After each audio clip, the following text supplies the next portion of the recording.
様お並びいただいてありがとうございます。じゃあまたお越しください。ありがとうございます。はい、いらっしゃいませ。はい、どうぞ。一口目がもう忘れられへんラーメンです。うまいです。切りたての香りを大事にして、それで食べさせたいですね。はい、おいちゃいます。おお、すごい。あ、ごめんなさい。お話します。正直毎日食べても飽きないんじゃないですかね。変わらず美味しいですね。めっちゃ美味しいです。めっちゃ美味しいです。ぜひ食べてもらいたいです。はい、いらっしゃいませ。あ、はい、ありがとうございます。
オープンが8時で早いので、音が急ピッチで。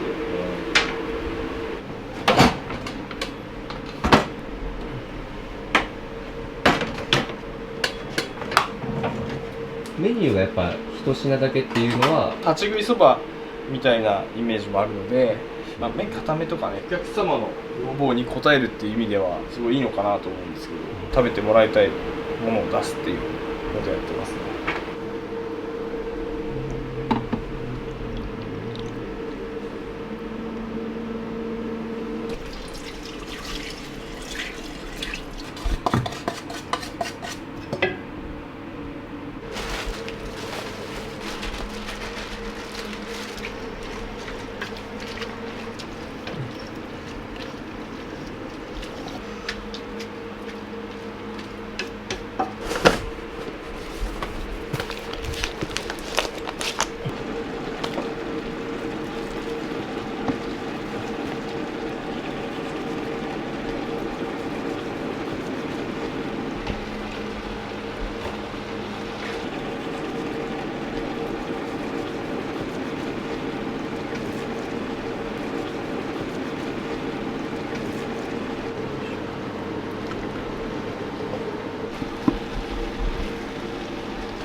この界隈の方の食事どころというか、食べて出勤する方とか、またもうちょっと早く開けてくれるんですけど、メンマはこれ次の営業日分なんですよね。1日以上入れてちょっと味を落ち着かせた方がメンマいいので、出来たての良さと置いて良くなるものってそれぞれ違うじゃないですか。基本的なことなんですけど、そういうのは結構意識してやってますね。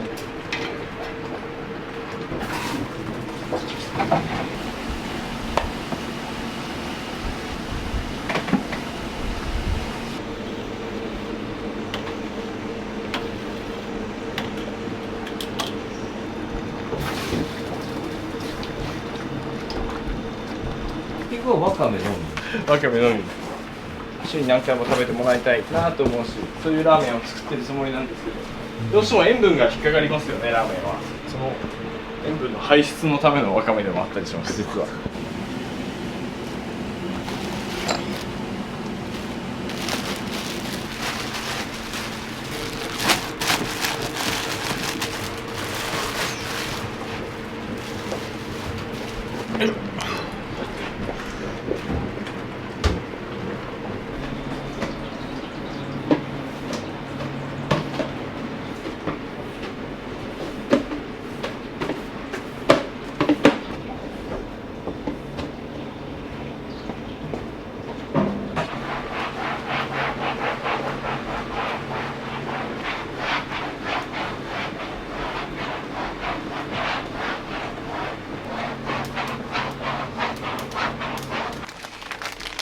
今日届くんですけど、まだちょっと届いてないんで、めちゃん付きで、ご飯付きで750円です。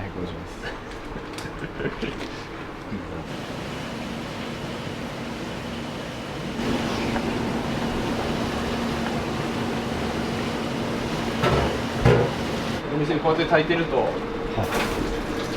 まあ、やっぱり多少の違いが出てくるんですよ。でもそういうのは僕はすごいやっぱ楽しいし、作ってる意味があるなって思うんですよね。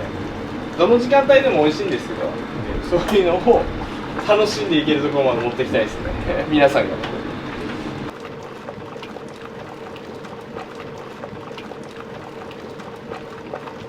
ああ、おはようございます。どうぞ。やるしね。お疲れ様です。ありがとうございます。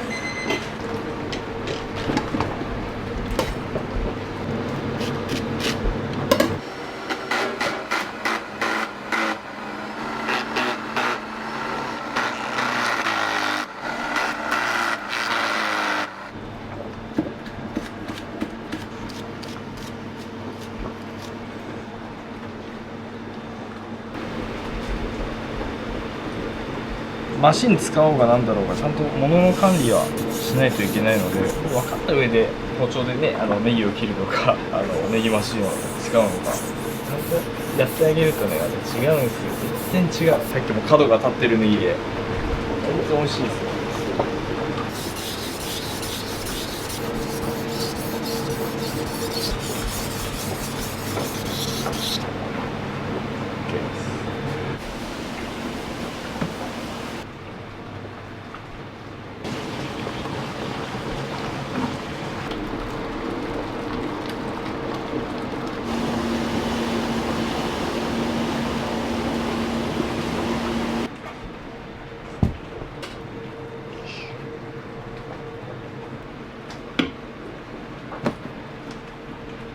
米とかは1日どれぐらい1日15キロぐらい使ってます。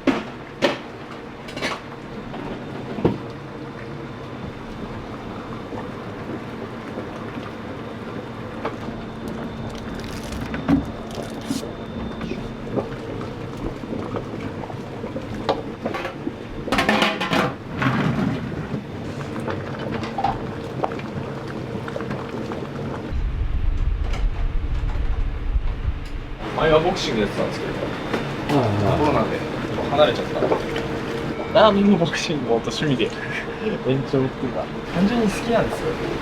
ラーメン作ることとボクシングでいうところの基本のワンツーを磨き続けるみたいなラーメンなんで、ワンツーが強ければ世界に取れる、そういうラーメンかなとちょっとかっこつけて言っちゃいましたけど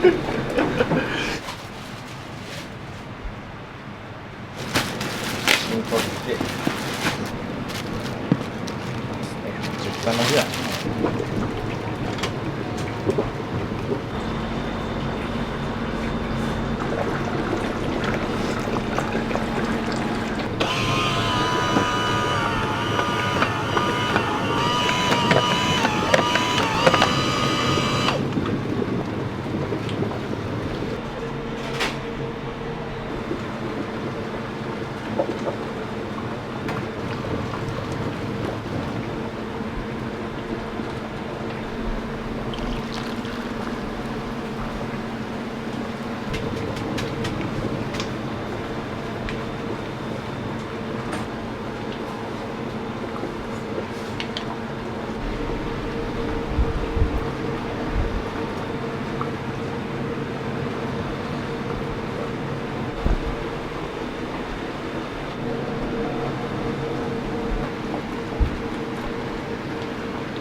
美味しいですまあ時間帯で変わるんで、ほんと朝のスープって感じですね。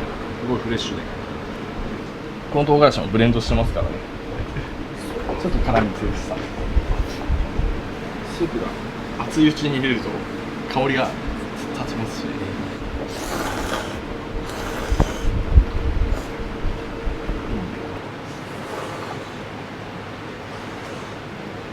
時間が経つんですけど、はい、どのように香りが変わりますし、あとは入れてる材料からの出汁の出方が変わったりとか、朝はねやっぱりすっきりしてます。でも香りが抜群にいいですね。塩分がピシッと立つ感じ。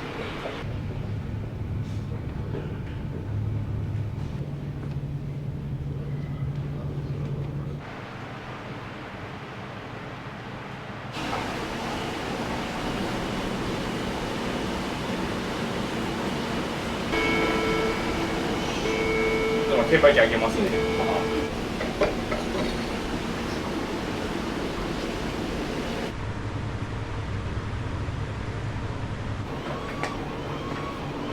全部そばで大丈夫。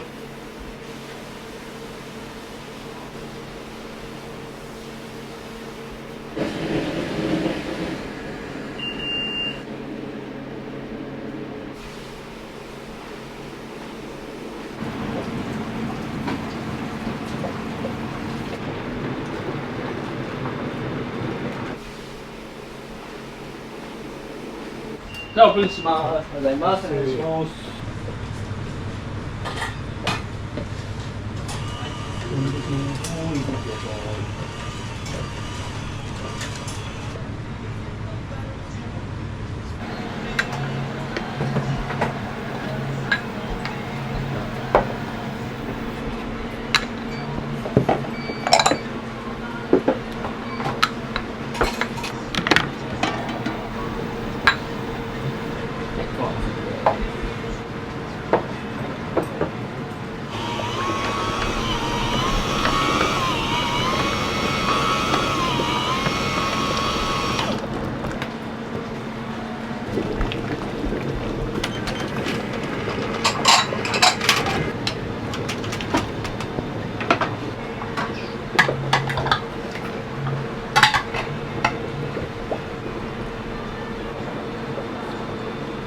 はい、どうぞ。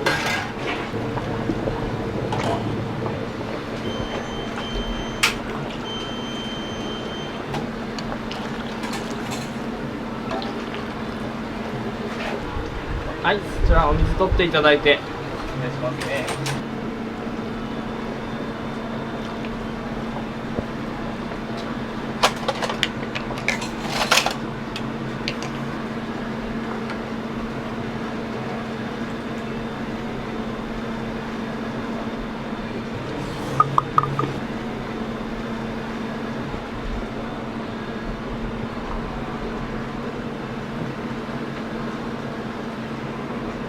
以上そのまま置いちゃいますね。はい。ああ、熟すわね。置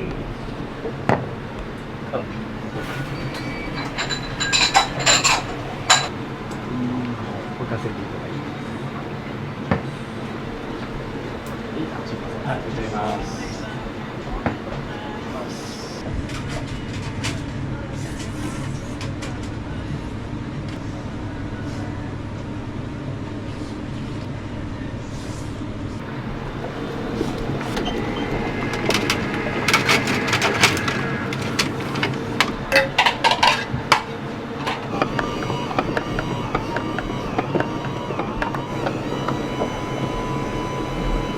一回切ってくれて、切りたてのチャーシューの香りってやっぱあるんですよね。まあネギとかと一緒で、この切りたての香りを大事にして、それで食べさせたいですね。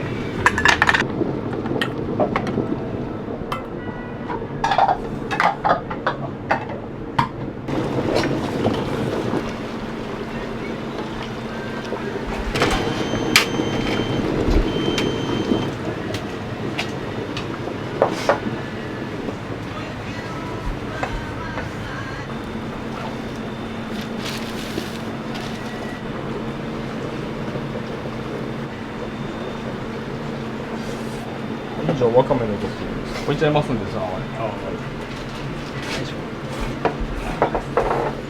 も置いちゃいますんで。はい。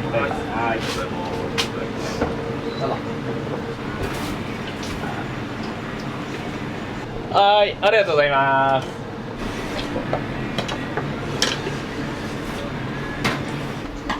じゃあまた遊びに来てください。ありがとうございます。またお願いします。はい、すみません、ありがとうございます。はい、ありがとうございます。先頭お客様どうぞご案内いたします。はい、いらっしゃいませ。はい、ありがとうございます。じゃあこちらで、はい。いっちゃいますね。もうご飯もお持ちします。です。はい。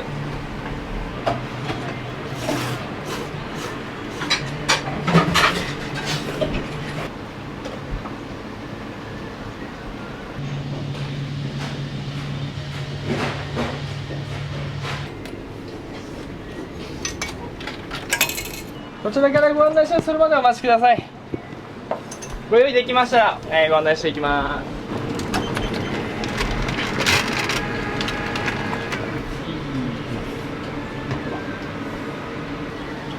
ガス入れていきます。わかめのトッピングです。どうもお並びいただいてありがとうございます。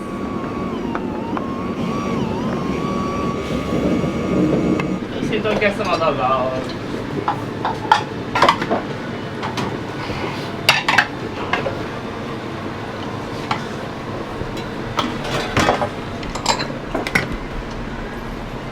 はいどうぞ。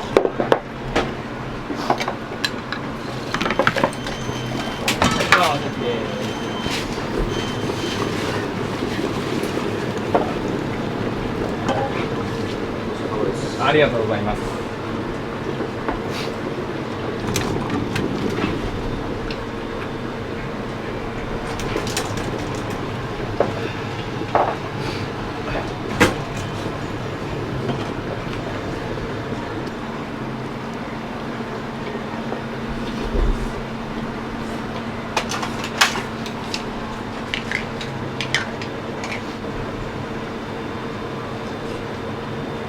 わかめトッピングです。置いちゃいます。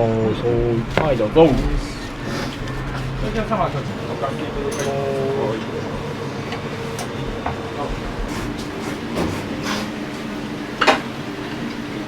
こちらで。はい、いらっしゃいませ。多分カウンター下のピックをお使いください。お使いられます。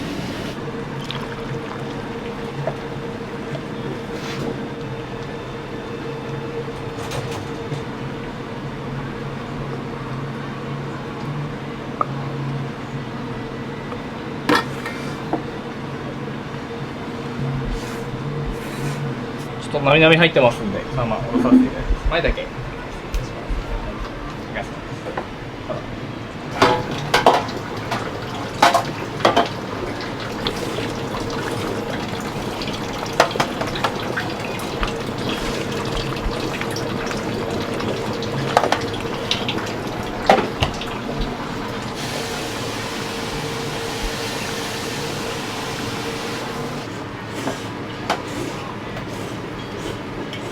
列整理が仕事になるんですけど、なんかあるかもしれない。はい、あと何かあったらすぐ。はい。よろしくお願いします。はい、お願いします。アルバイト募集中です。ずっと一人なんで。ラーメンね作れるようになるからいいと思うんですけどね。お願いします。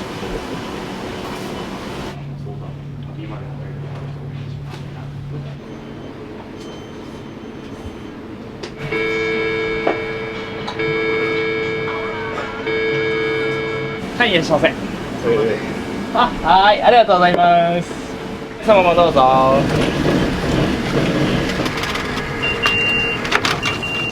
はい、いらっしゃいませ。はい、ありがとうございます。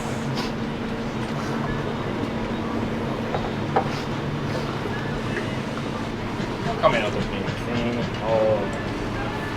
ご飯もします。はい、ください。はい。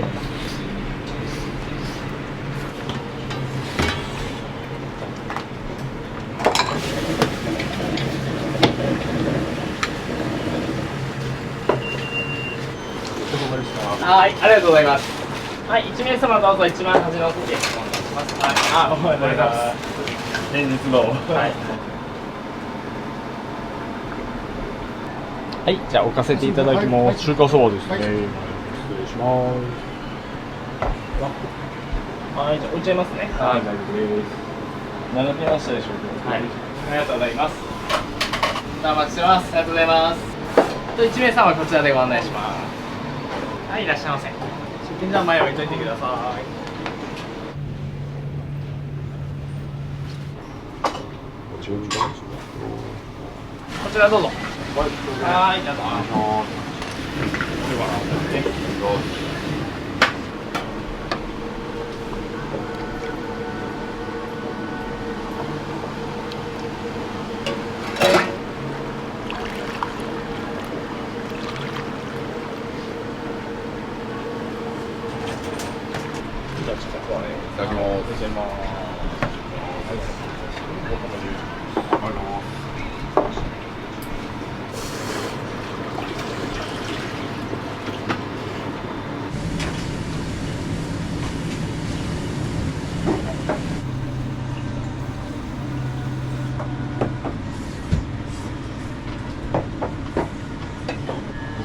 あ、はい、ありがとうございます。お待ちいただきありがとうございます。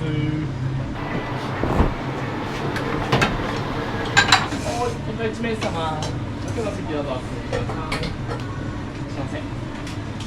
1名様どうぞ。奥ですね。はい、いらっしゃいませ。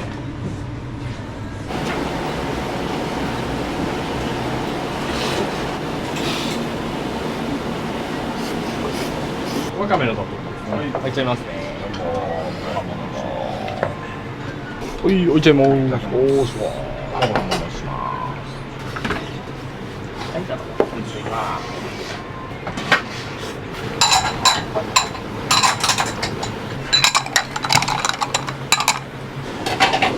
ありがとうございます。はい、毎度。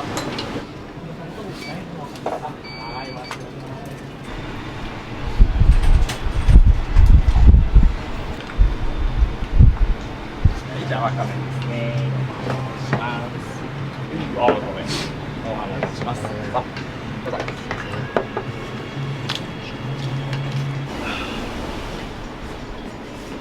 ちょっと今、イメージしたらスープの方向と変わってるんで、その辺は味見をしないとわからない。ちゃんと美味しいのを出し続けないといけないです。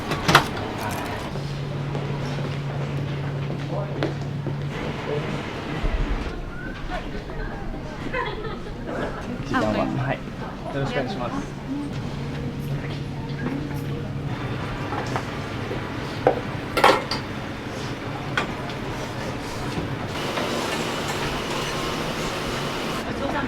ありがとうございます。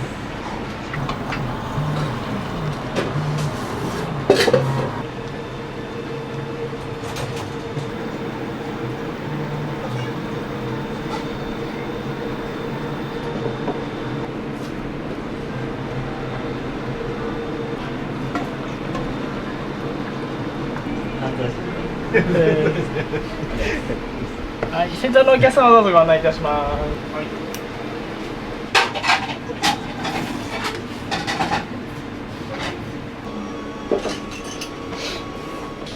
週2ペースですね、正直毎日食べても飽きないんじゃないですかね、変わらず美味しいですね。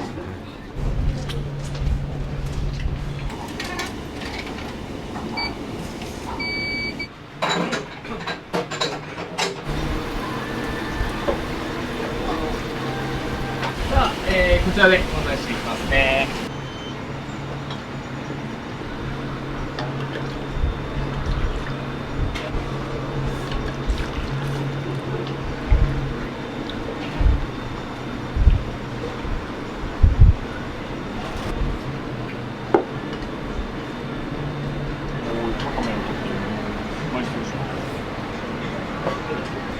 ご飯もお持ちします。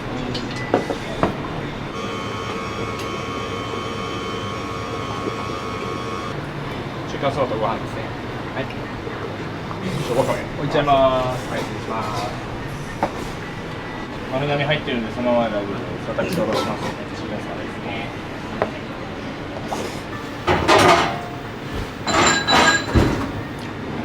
はい、じゃあご案内しますね。奥からどうぞ、1名様。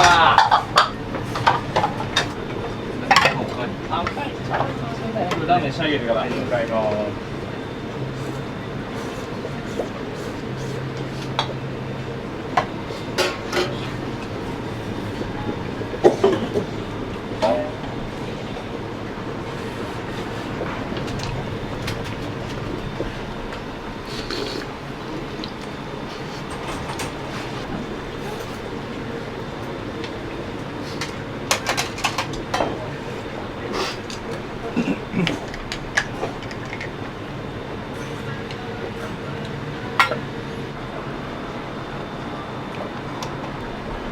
中華そばですね。置いちゃいます。すいません。おはようございます。は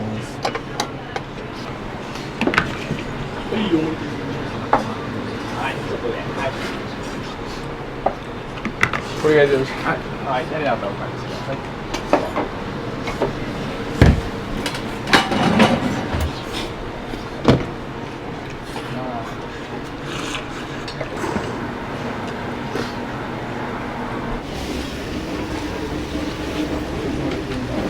お連れ様、はい。どちらからお先お出します。じゃあ、はい。わかめトッピングですね。はい。かしこまりまし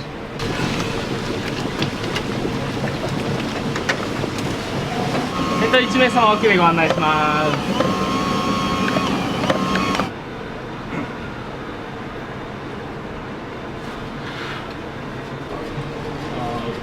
出てきますね。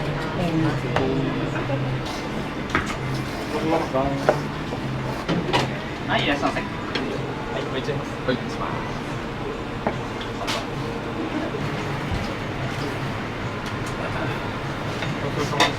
ありがとうございます。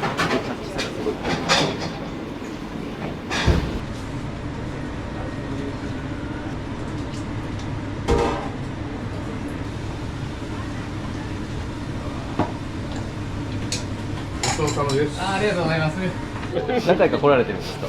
そうですね、朝よう来てますね。おすすめの食べ方とか。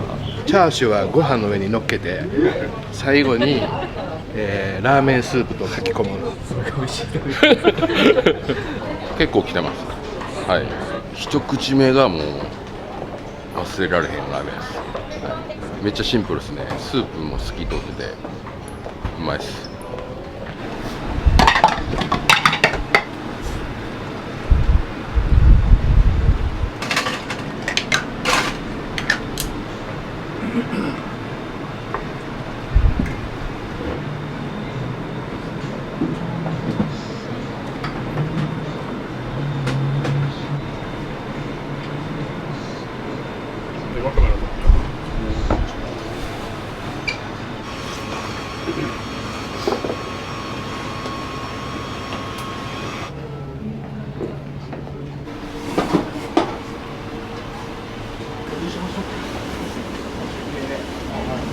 たけのこいるんで。こ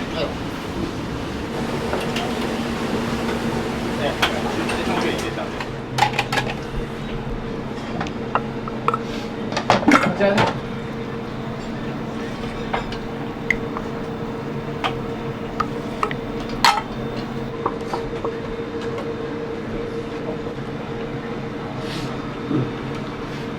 わかめのトッピングですね。はい。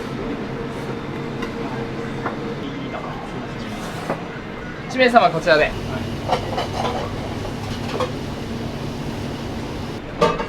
ご案内します。1番様でご案内です。はい。いらっしゃいませ。ありがとうございます。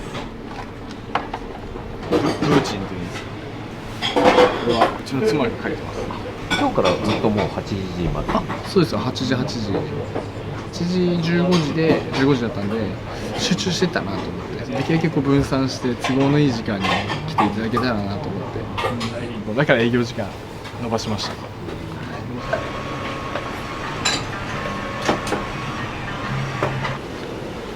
じゃあ行ってきます。はい。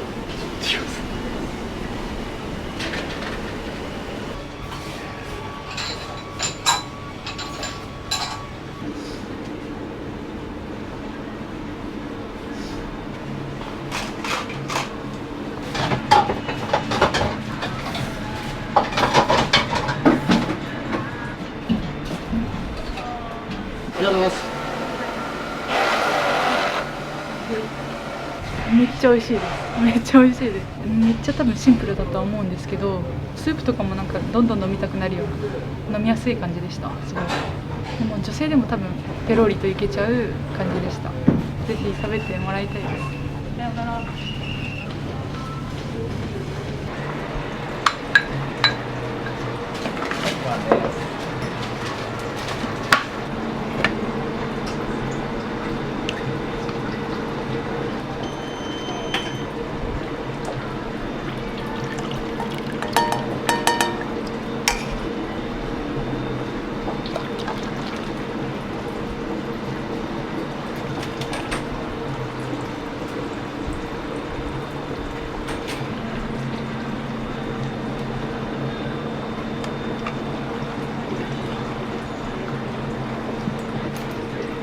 1ガスモデル1枚です。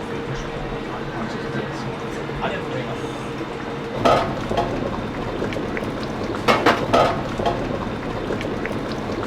これ再沸騰したタイミングでちょっと調整しますので、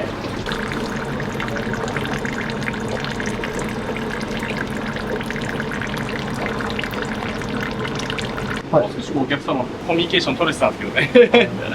今はもう忙しすぎて。そうですね。まあやることは変わらないんで、本当にお客様を見てラーメン作って、ね、しっかりもう道具はね整えて、包丁研いだり、きれいに掃除したり、毎日して食材と向き合って、本当それの繰り返しなんで。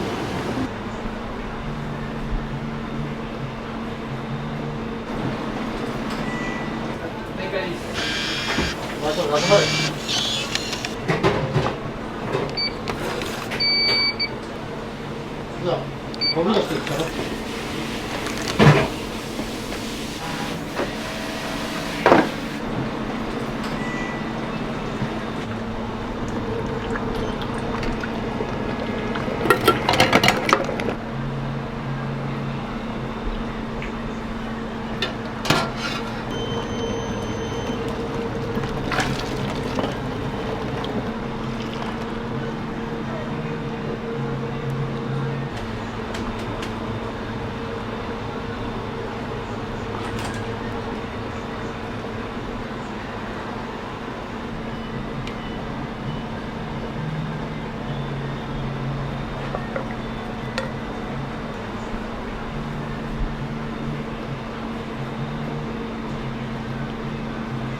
はい、どうぞ。中華そばのわかめ入りですね。はい、どうぞ。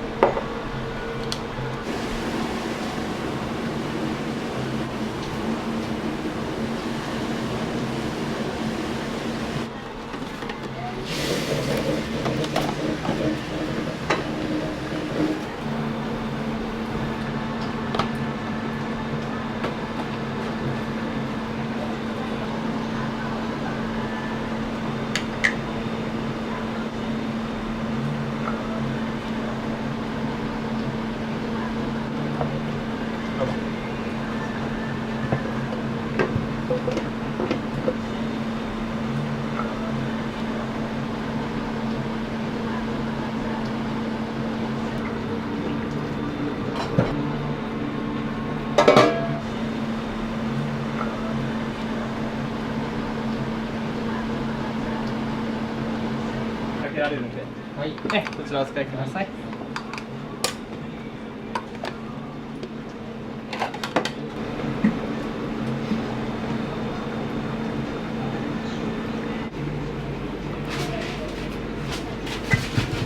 なんか立ち食いやっぱすごい魅力を感じてて、すっと来てすっと食べて帰るみたいなので、だから本当にもっと早く出したいし並ばせたくないってなる。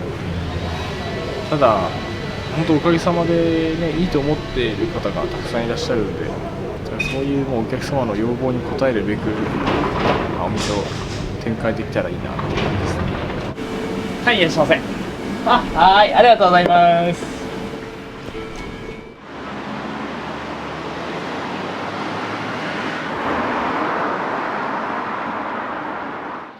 ちょっと待っててね。すいません、もう仕事始まっちゃったら外行かれないからね。これはどうだろう。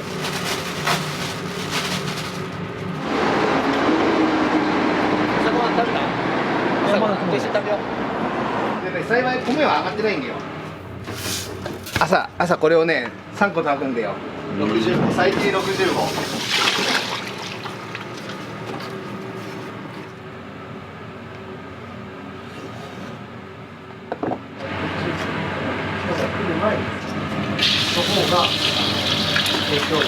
そうだね。汁の方がやっぱりすごいよね。今でもさ。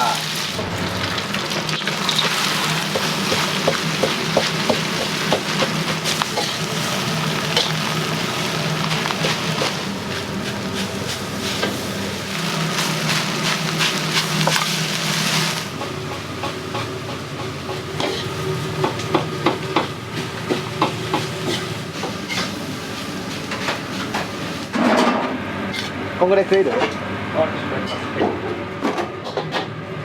んじゃない？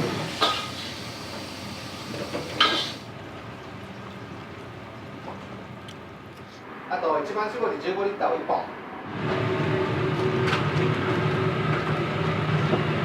1日18時間とか働いてたでしょ。あの時に比べたらまあ楽は楽っちゃ楽だけどね。朝の4時に起きてさ、5時に仕入れ行って帰ってきて、で仕事終わるのが10時とかでしょ。よくあんなってやってたよな。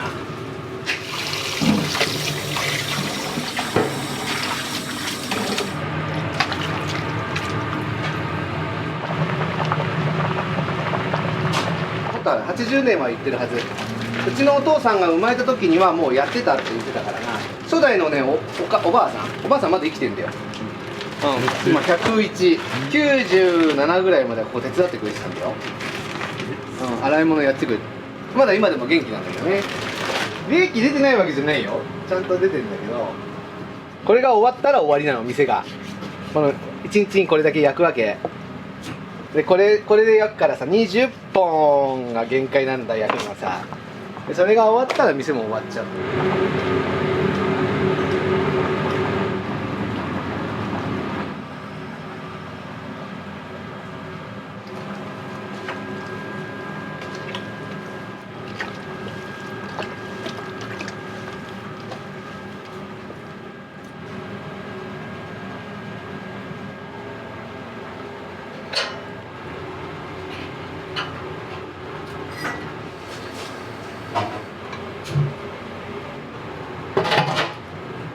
これワンタンね。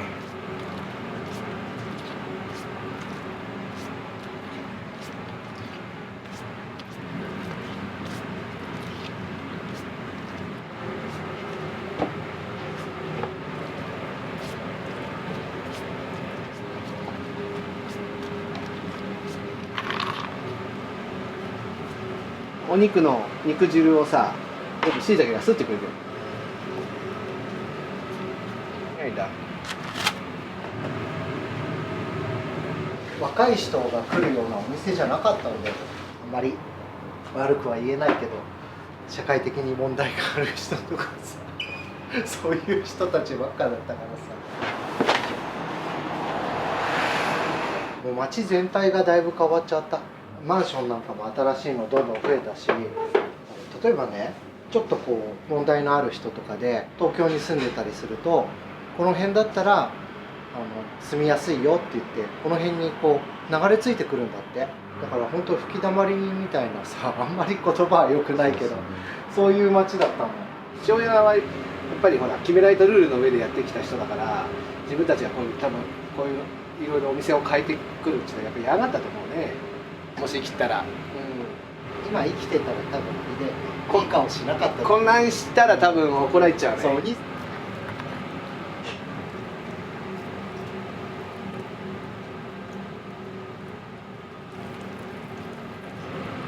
シューマイ試食できる？お腹いっぱい？ほい。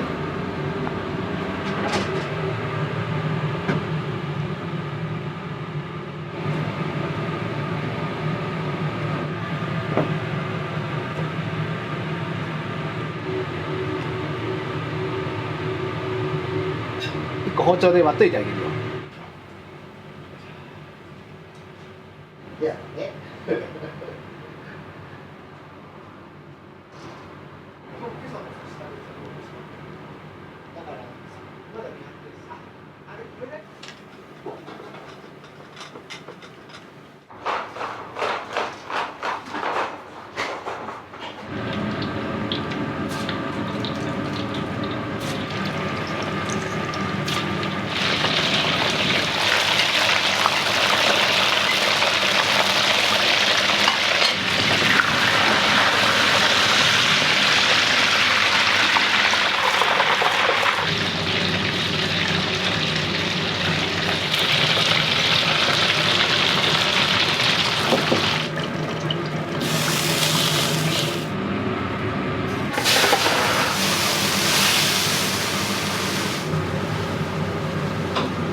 さこれを何個も作るんだ今日はダメ押しで1個さやったけど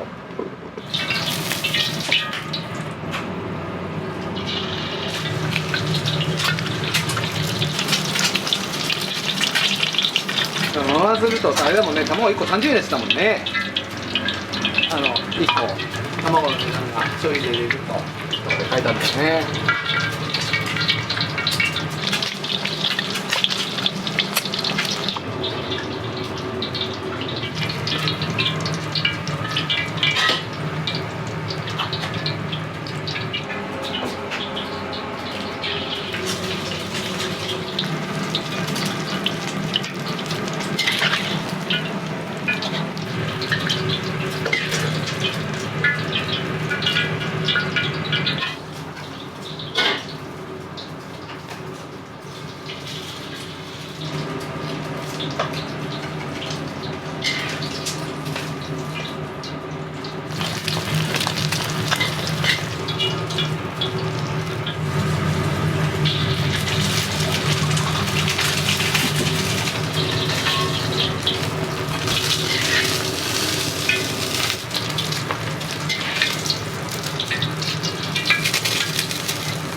車を機械の中に入れてでこう円盤の上にこう綺麗にこうやってさ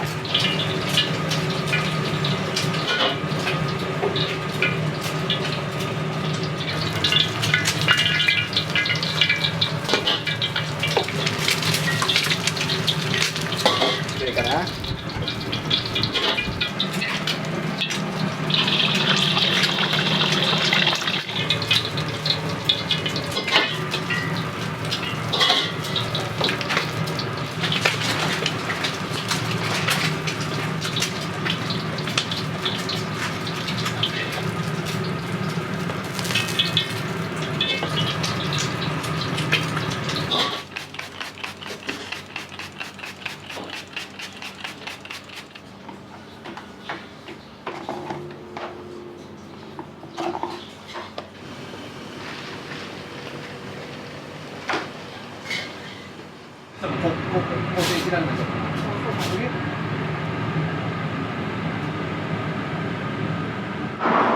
ごめんごめん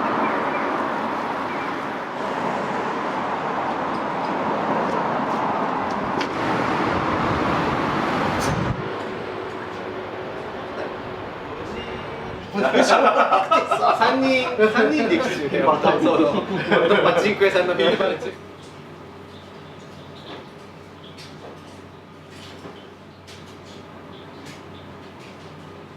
ペシャルの大盛りでスペシャルのおめできるはいはいお願いしますはいいらっしゃいどこでもお好きなとこどうぞはい来ましたいらっしゃいどうぞいらっしゃいどうぞ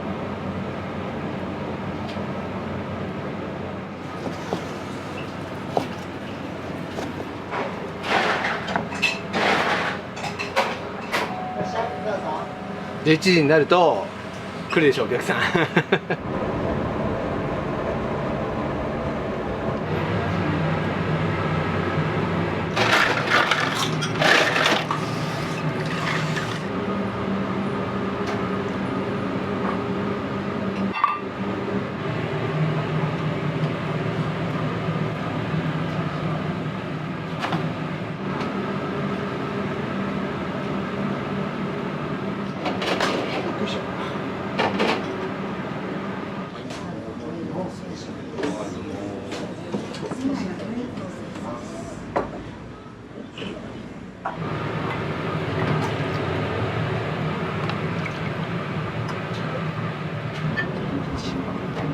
ここからか。あ、ごめんごめんじゃあ。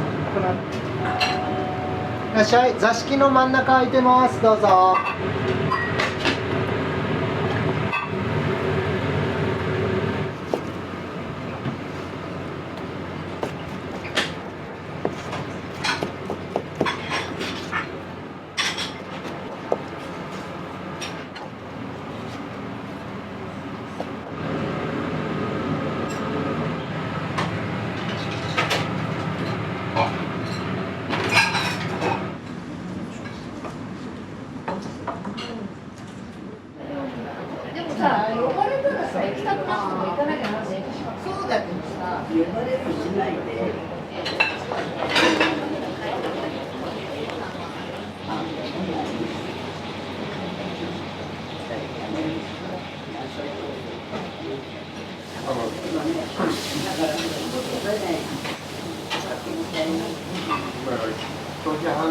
そうアレルギーが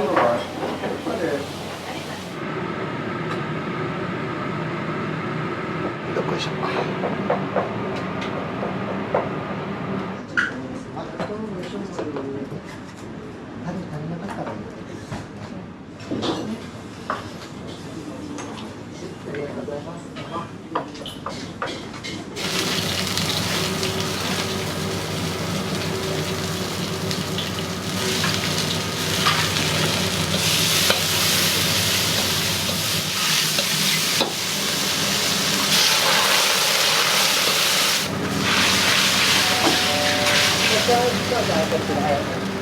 はい、あげるわ。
これあの人のお姉さん。で言わないと全部美味しかっ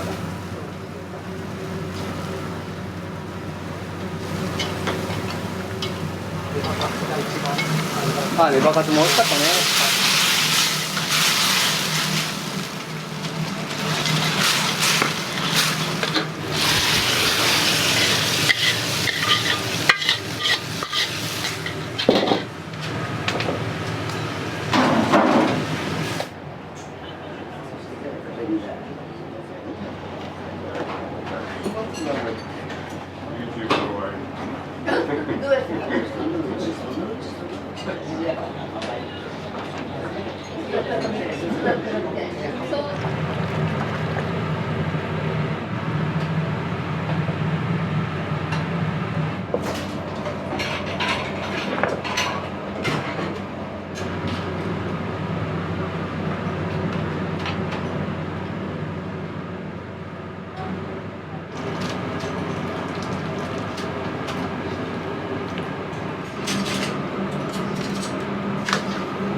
いらっしゃい。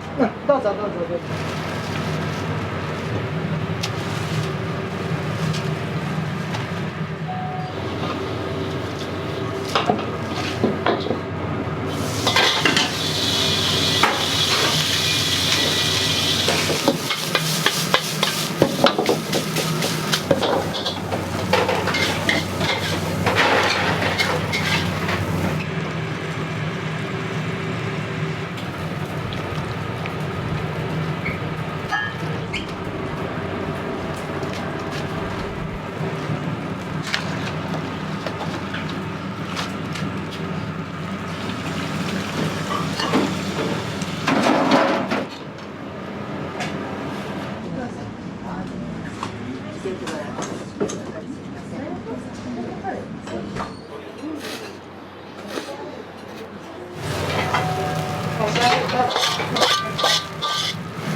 ごめんね、マジ。ゆっくりどうぞ。よ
いしょ。いらっしゃい。空いてるとこどうぞ。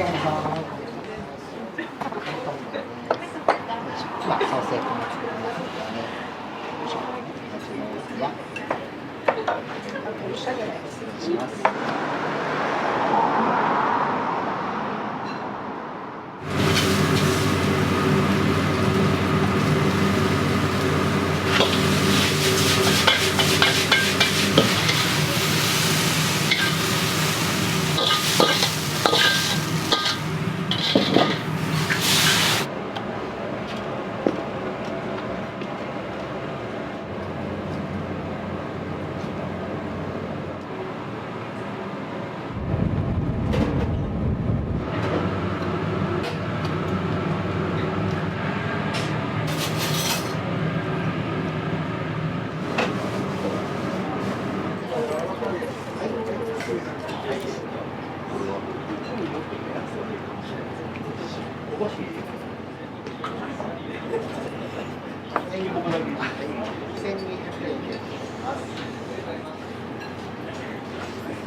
だから防ぐのは効率がいいですね。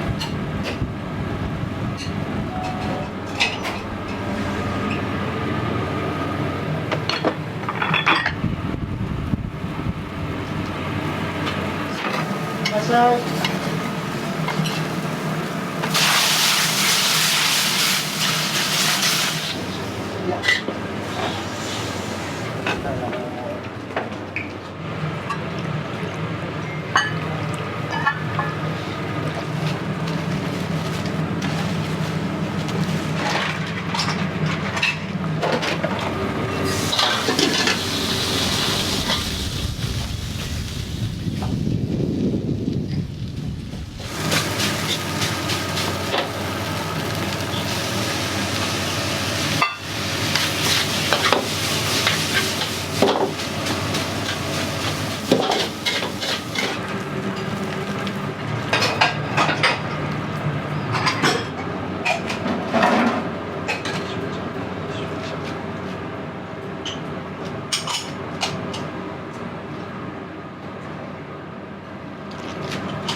お茶入れてよいしょと。よいしょ。お茶入ってるのが一番最後に。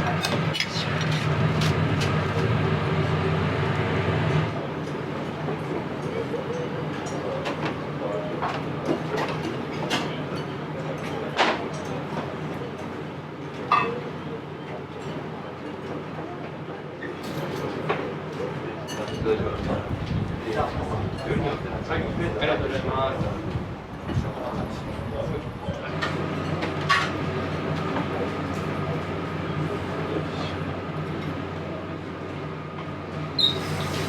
お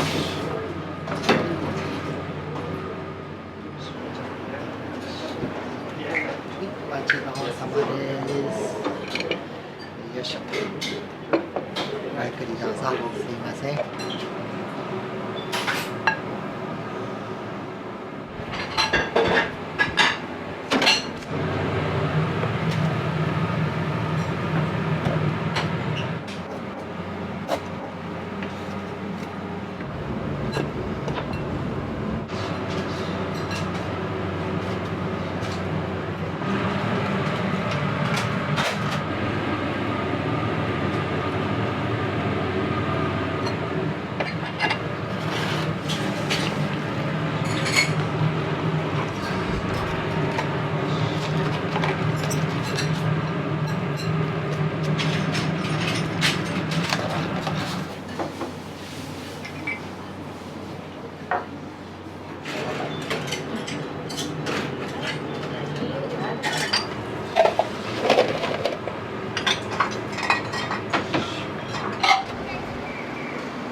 はい。あ、できますよ。全然大丈夫です。後ろランはい。ジャンプして、はい。はい。わかりました。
ジャンプします。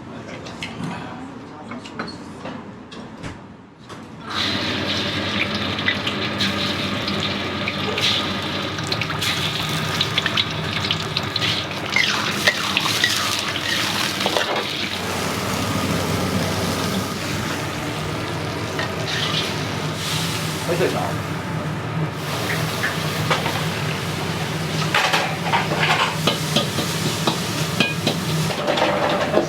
ごめんね、ちょっとお待ちください。どうぞ、おかけになってお待ちください。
水貝丼のラーメンセットと、はい、小ラーメンセットと、はい。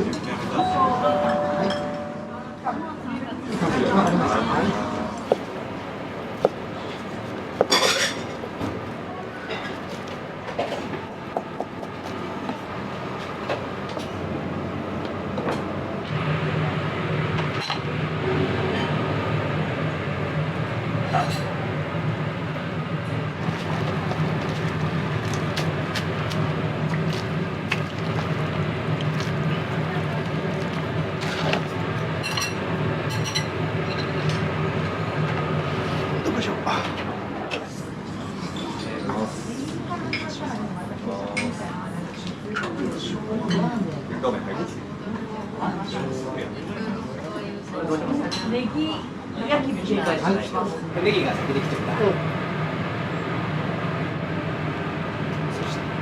っぱスペースの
展示あったじゃん。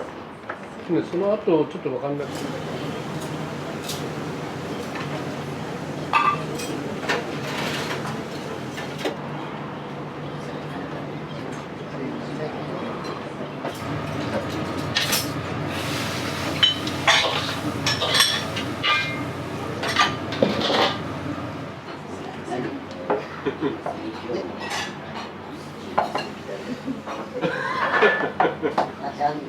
私がスナックやってて常連さんでも今日は店を離れてきてるから弟と妹です。はい。そうそう私が一番長いから私が好きなもの勝手に頼んで飲み物はこれ。最初の乾杯はビールで紹興酒2本でやめるか3本でやめるかの。水来軒さんの良さって何かあります？美味しくて安いとこ。お兄ちゃんが2人でバカなパート従業員雇わず2人で切り盛りしてるとこが素晴らしい。すごい優しいし返しが上手なんで楽しいです。ね、言えばいいじゃんとか思う人もいるけど使えない従業員置いてハラハラドキドキするよりこのお兄ちゃんとあっちのお兄ちゃんが2人で仲良くやってるのがいい。でもほらお客さんもそれ知ってて来るからね、別に待っても全然平気なんだよね。私なんかちょっと時間かかるけど私は今の時しか来ないから時間たっぷりあるから全然いい。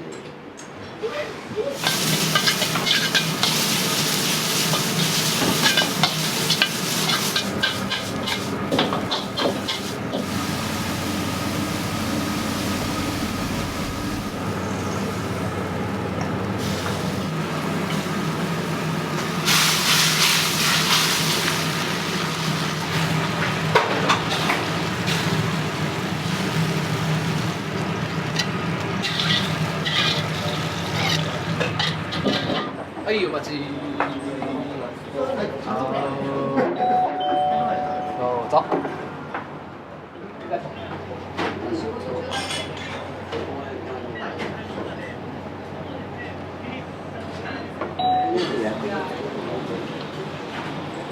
でかいサイズの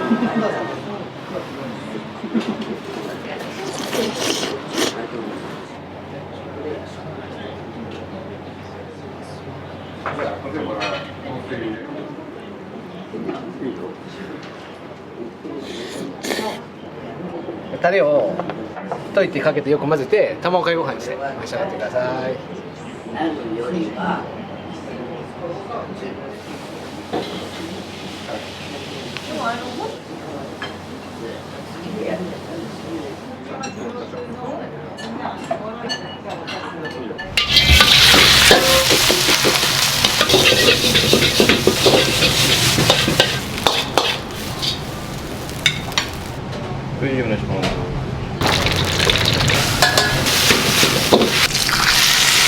餃子めちゃめちゃ美味しいです。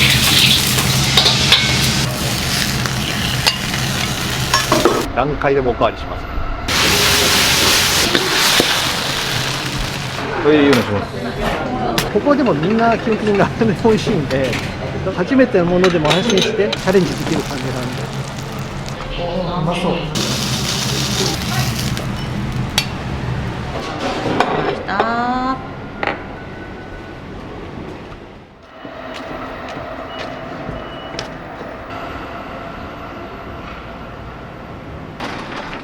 はようございます。ちょうどでしたね。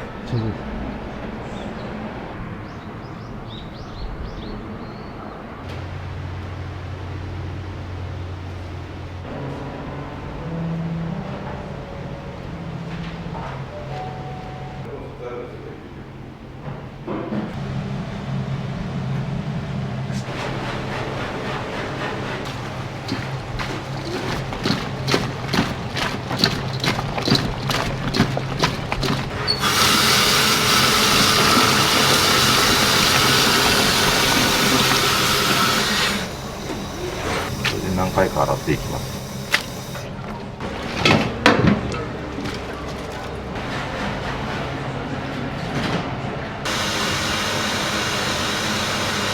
25、6人ぐらいなんですよね。1人でやってると結構きついんですよ。手力とか一切しないので。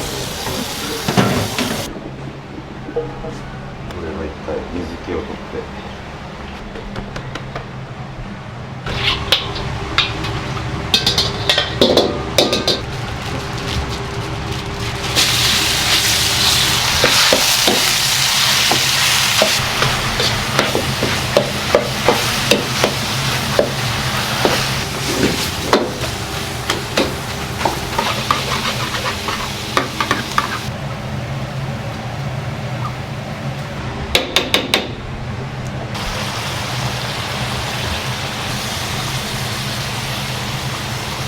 肉の水分を全部抜いていきます。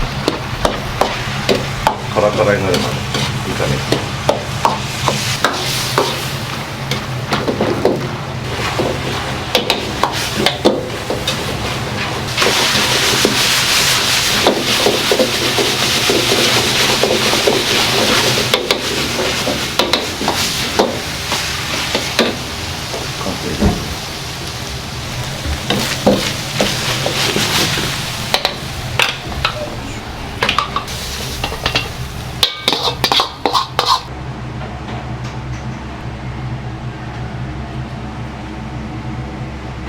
振動度いいんですか？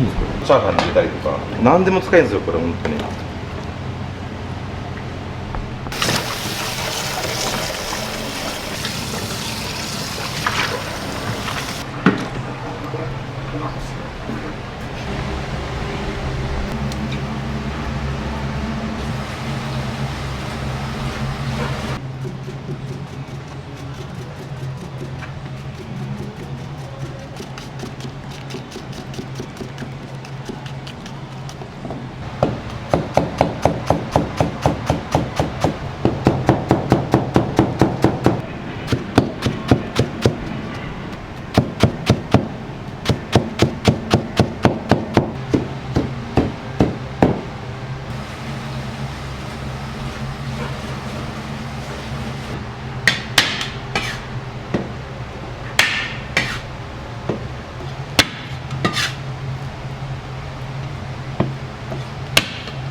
ワンタンのすり身がうまいんですよ。すり身のワンタンが定番のやつもあって、あと週替わりのやつもあるので。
これで完成です。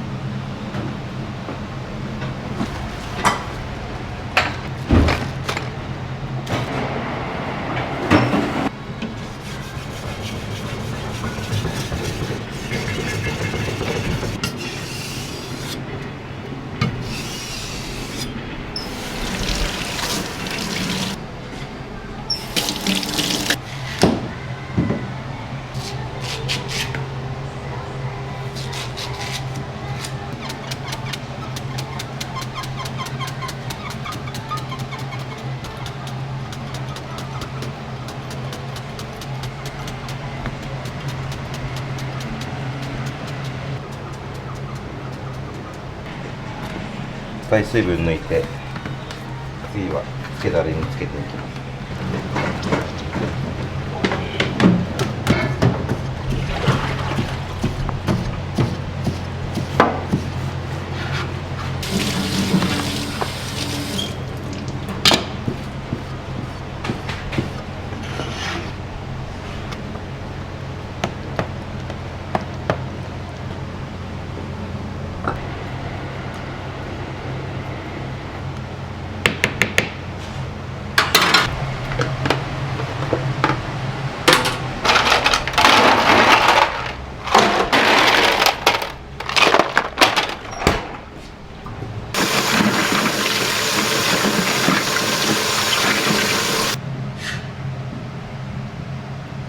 さっきの鶏のつけだれです。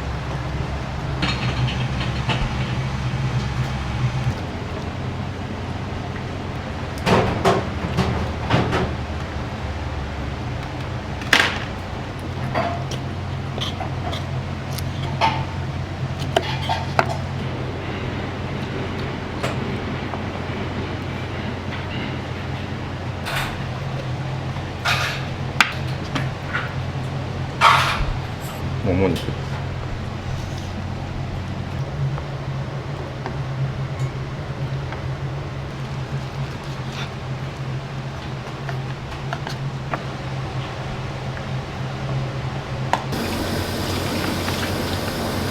これが胸肉です。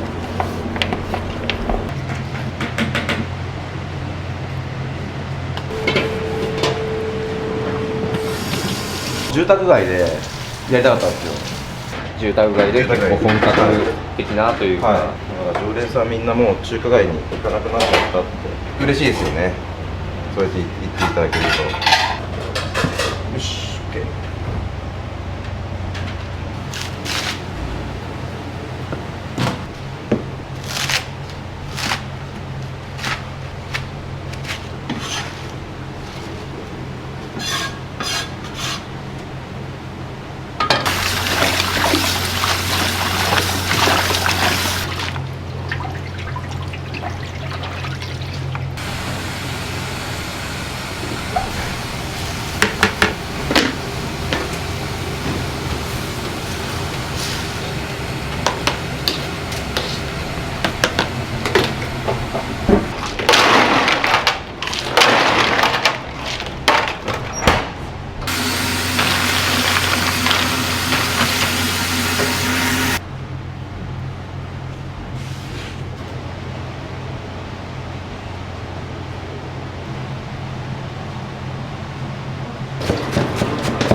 ランチのこの5番の豚肉のはい、かしこまりました。はい、わかりました。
今日美味しかったです。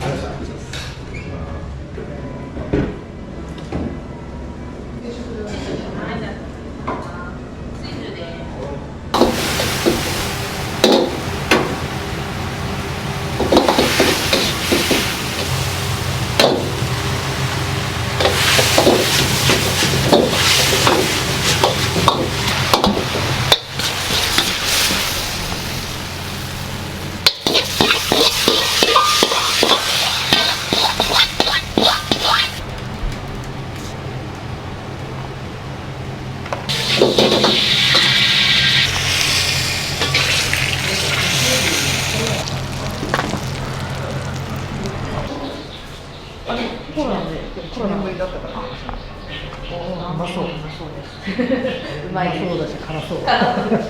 見た目もそうだし味もいいし。でもね、期間限定だからね。これはね。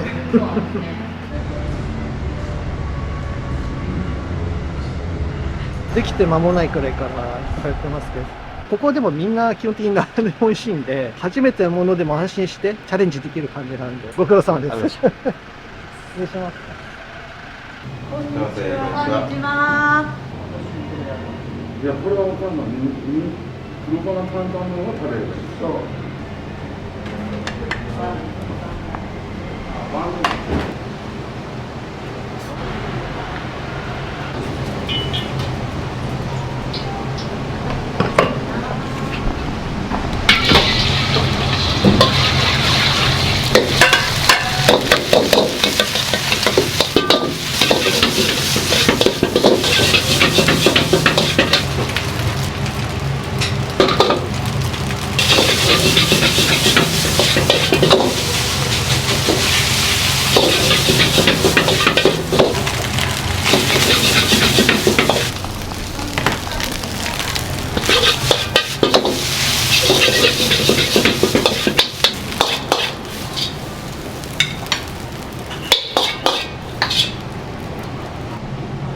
はいお願いします。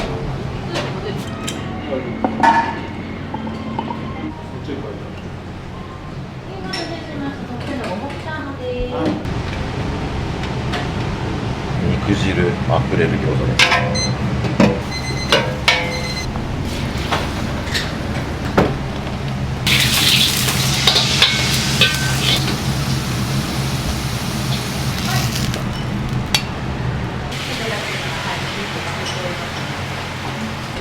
黒だよね。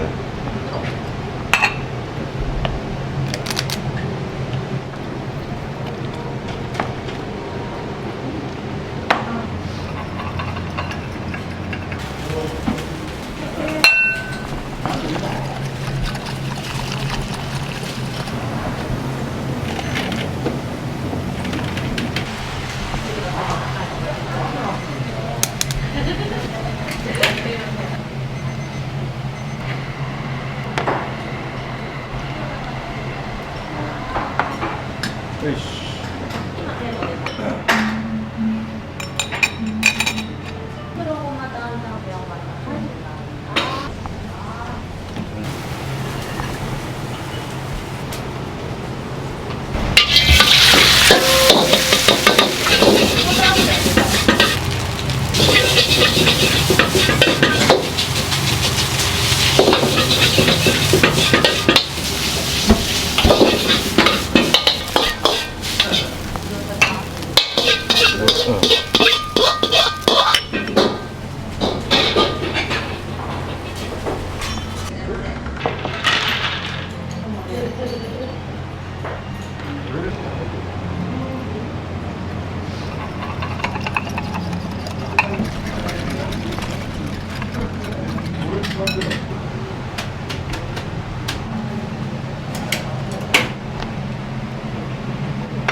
ごちそうさまでした。とりあえずビールをいただきます。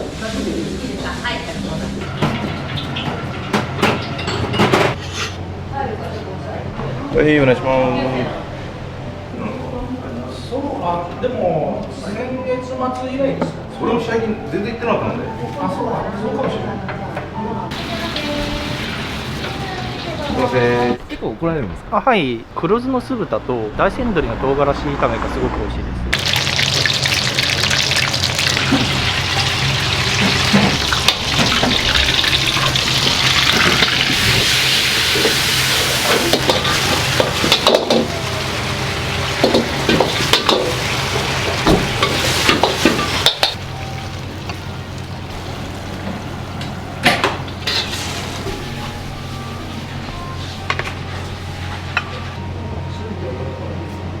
お待たせしました。酢豚定食です。はい。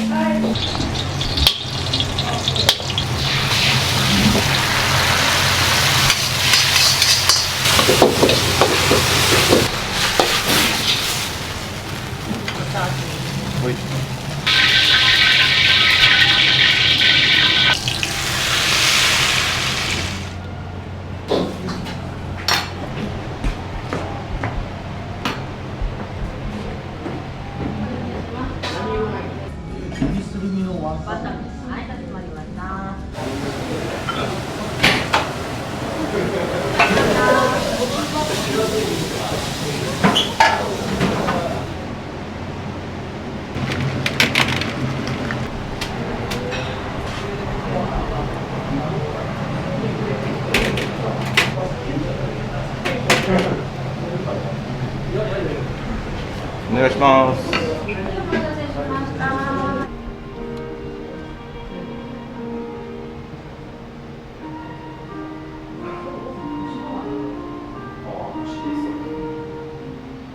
行こうかなと思って。この間、ノルウェーに超ありたかったんですけど。かりました。どうやってやってますか？わかりました。休んじゃそうだね。こんにちは。お疲れ様でした。いらっしゃいませ。はい、お待ちします。10分後に2名様。お決まりですか。じゃあこれで。はい。黒ごまかな。ライス。はい。他の選手は一番どこか。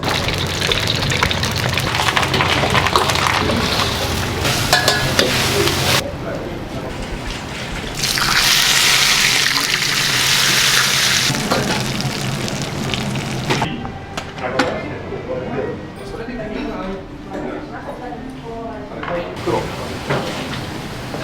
こんなシーンなかなかないのよね。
ひな鳥のネギ醤油がけ。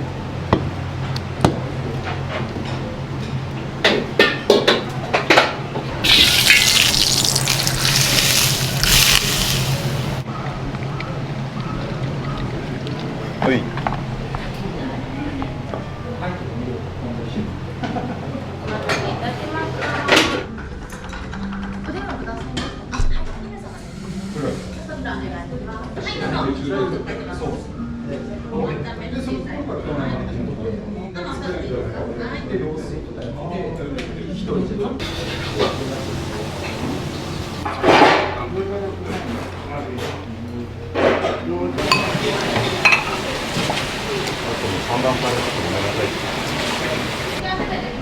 じゃあ締めいいよ。お願いします。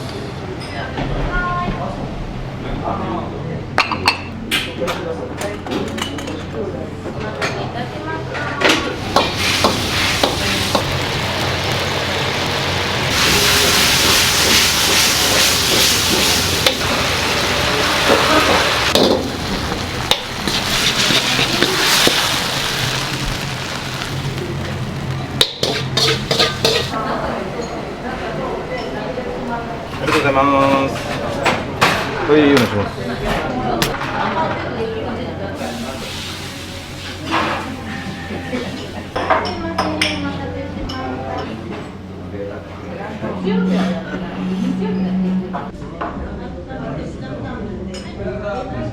すいません、お待たせしました。どうぞ。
いい。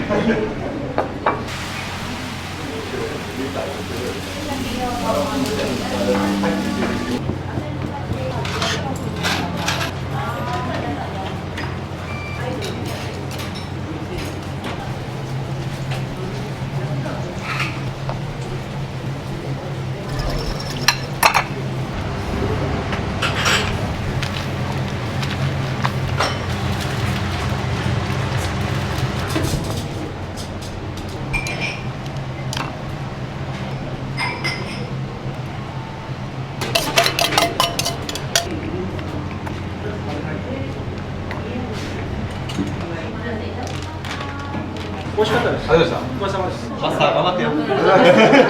また来ます。ありがとうございました。ありがとうございました。あり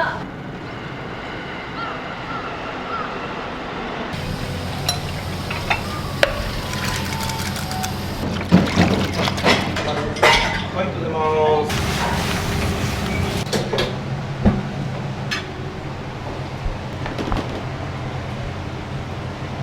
おすすめとかございましたら。餃子めちゃめちゃ美味しいです。うち子供もいるんですよ。一緒に来たら何回でもおかわりします。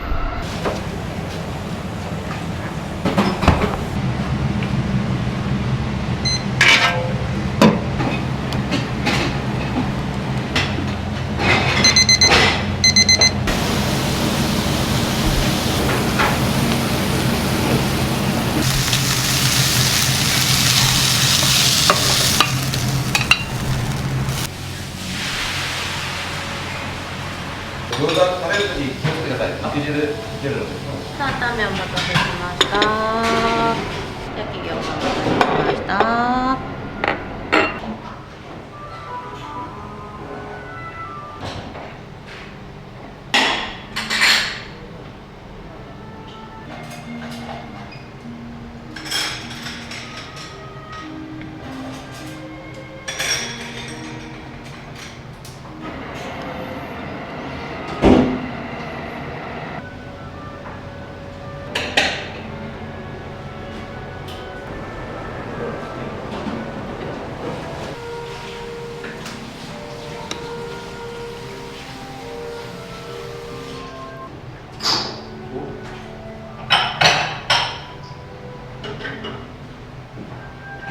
中華街で11年修行して、このお店は9年目に入りました。いろんないいところをもらって自分の味を足してやっております。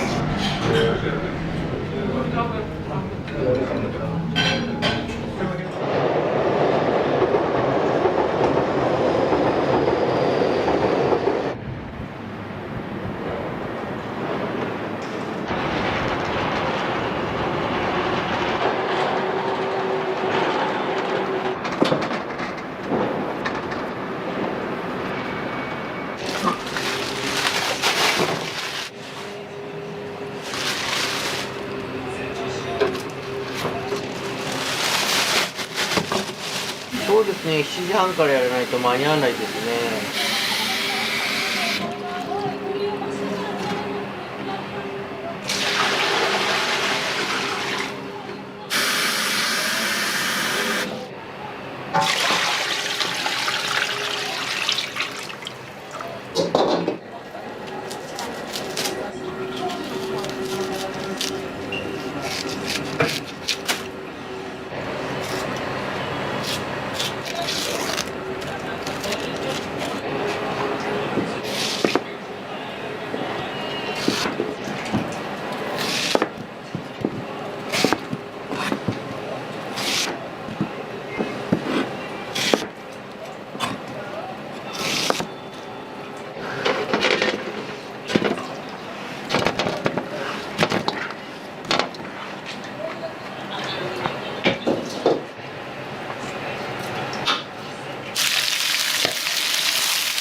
浅川さんお店引き継がれて何年になるんですか？親父が死んだのが9年前なんですけど、俺がお店を始めたのは18の時から。あ、じゃあもう高校卒業と同時に。そうそうそうそう。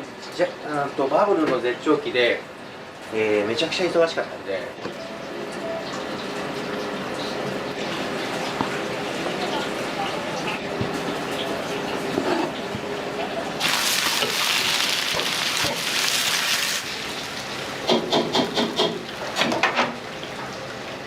キャベツの一つ特徴があって、ね、芯外すんですよ。野菜炒めのキャベツも焼きそばのキャベツも。何か理由があるんですか？そうなんです。この方が食べやすいので、なんだろう、ザクザク食いやすい。調理時間もすごく短くなるし。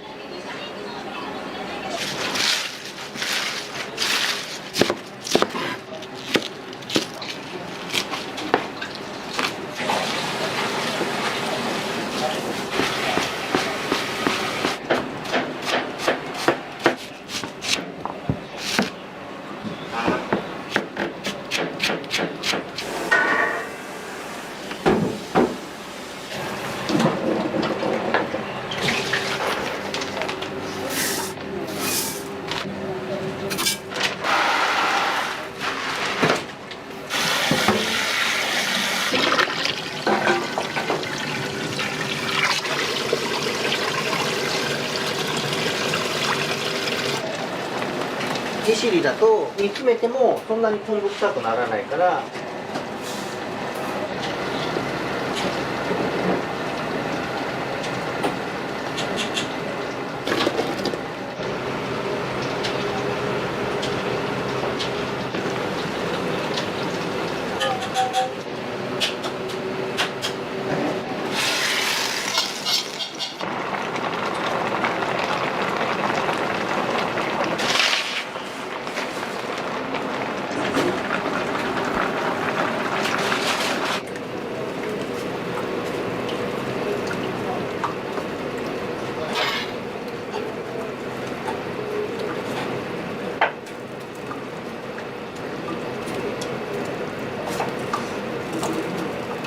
しいたけの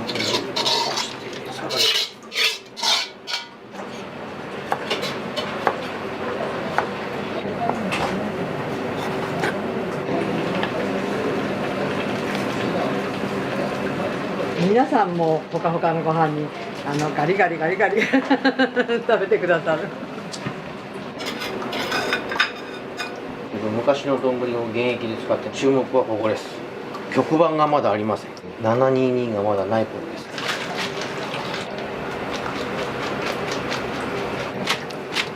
それね、お塩固まるじゃないですか。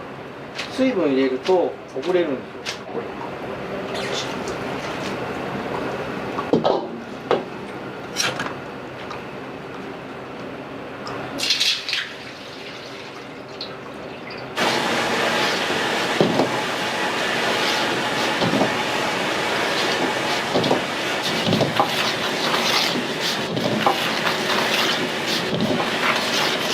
すべての料理に使う塩。これ焼くんですね。これね、水分を飛ばして、今ほらちょっとお出汁を足して火を入れるとサラサラになるんですよ。塊がチャーハンとか入ってるとガリッとしょっぱいの出ちゃうじゃないですか。ああいうのがなくなるんで。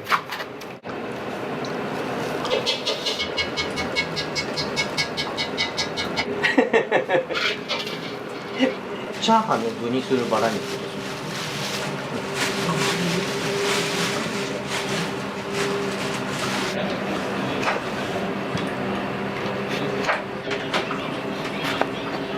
ナスってね、ここから腐ってくるのね。蓋を取ってしまえば、もうナスが自分が死んだことになるから自覚でこれ以上は進みませんって。これはね、レタスでもね、キャベツでも同じ。取ったらすぐここに「あなたは死にました」ってそうこうやって穴を開けていくといつまでもこうやって鮮度も保てる。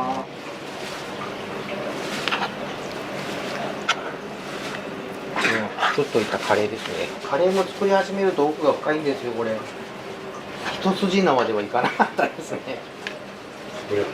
難しい。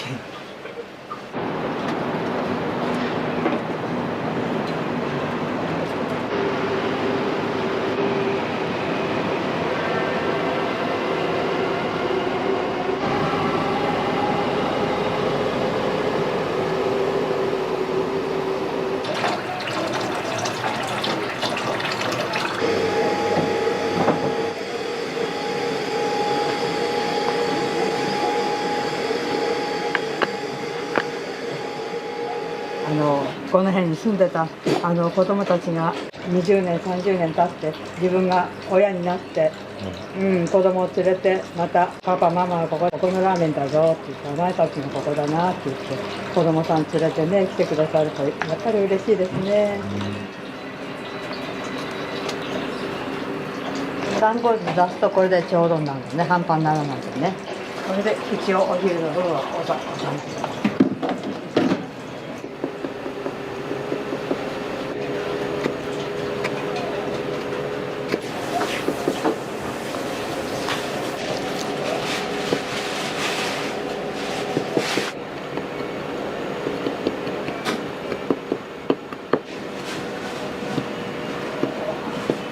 これね、味の素から出てるお肉を柔らかくする酵素ですね。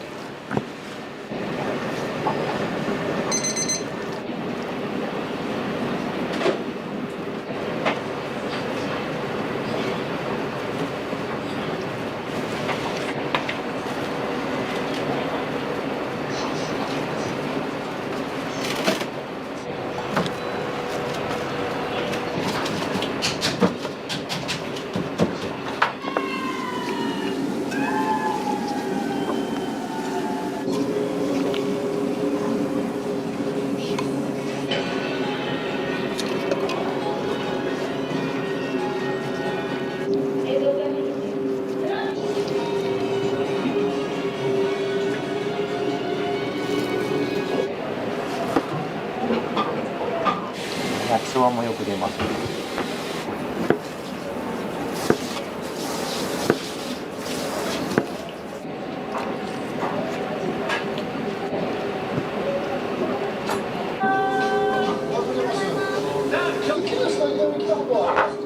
キャンプとかお邪魔させていただき、違う番組もありますし、紹介しています。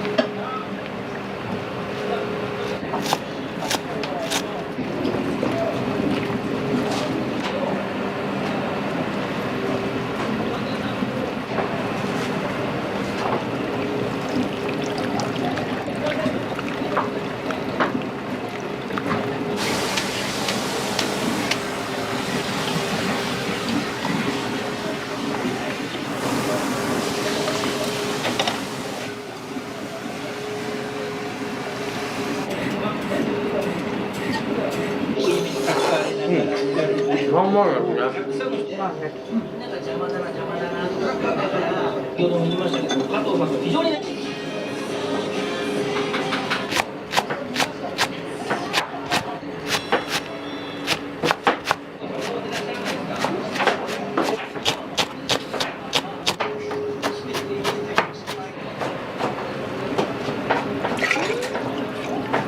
これはね、いつから使ってるか記憶にないの。これは今このメンタレから出した茹で上がったらここに入れて、それで染まってスープも美味しい、このメンタレも美味しい、チャーシューも美味しいこれは先人の知恵ですね。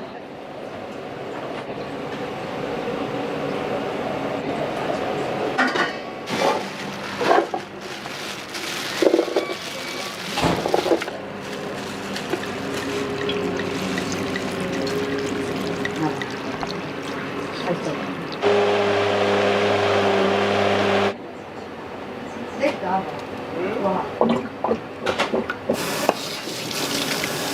グリーンピースの缶は町中華の王道だよ。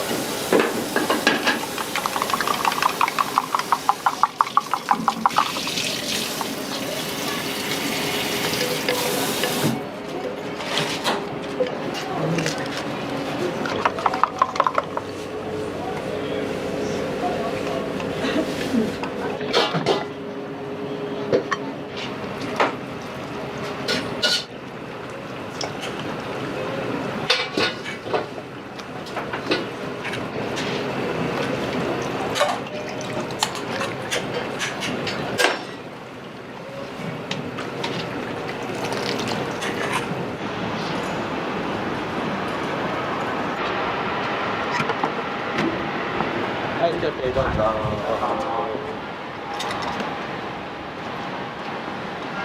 の領収書を見せて現金を騙し取ったとして61歳の異性現金およそ3万円を騙し取った疑いが持たれています。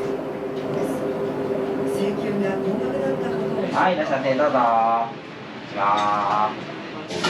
姜焼き中生姜焼き中で生姜中。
こうやってですか。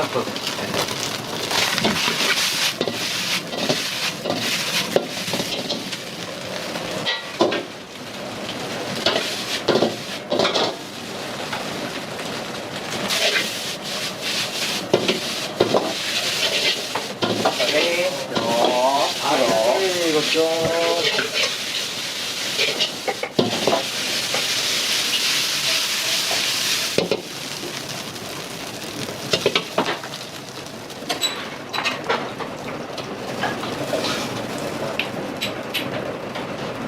ラーメン A 入ります。はい。8月。はい、了解です。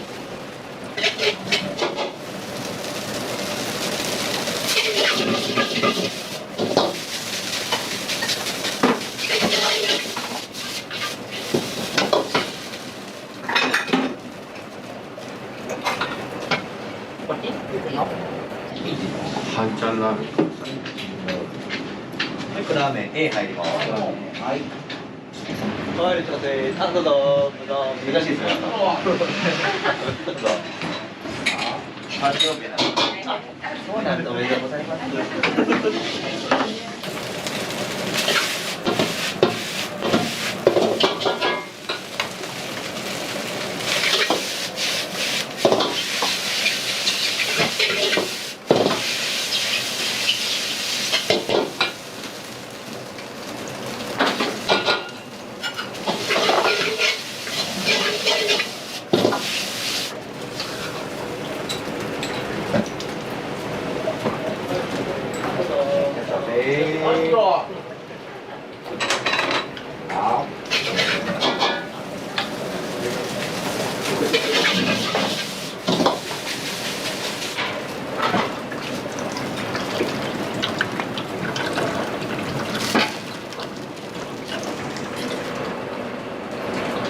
はい、お待たせ。いいやつだ。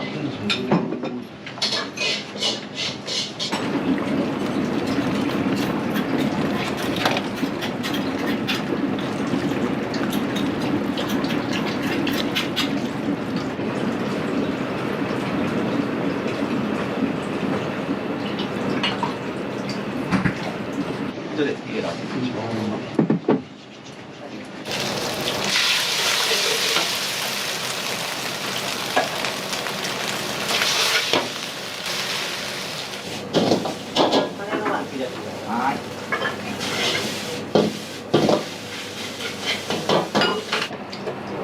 ほら、は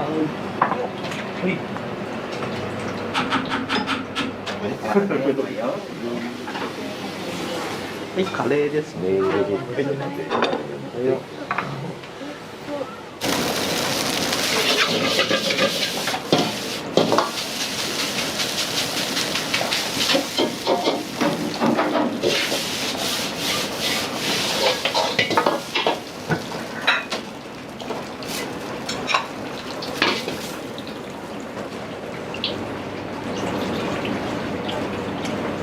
よ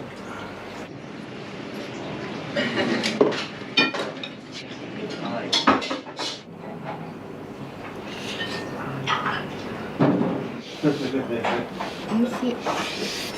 週3ぐらい。週2、3ぐらい気づきますよ。いつも同じメニューと飲まれるんですか？あ、もう同じのしか頼んでない。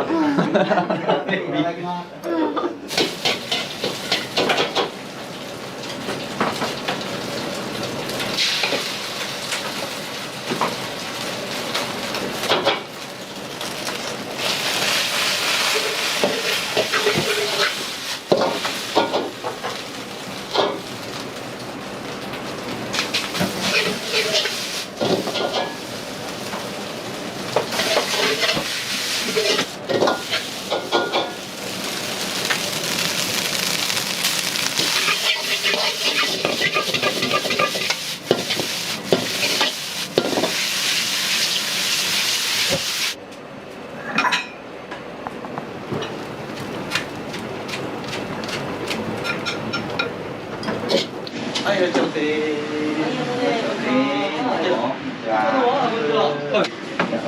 はい、チャーセットで。はいよ。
ラーメンKで。いいですか？は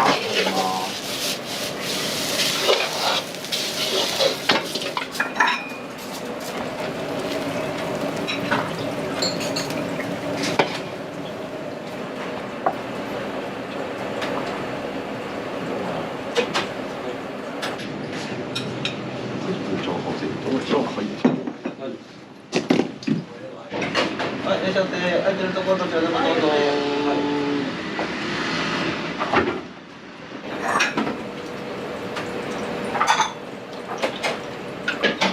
今の桜 A で、はい、A 入っちゃった。はい。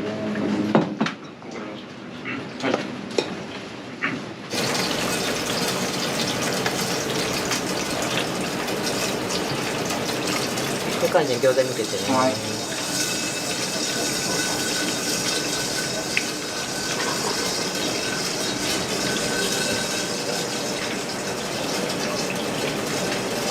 いいよ、取って。はい。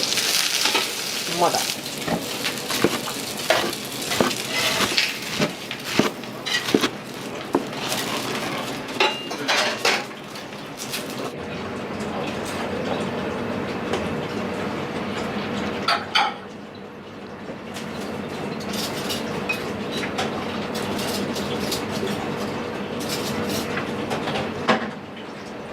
はい、カツカレーお待たせ。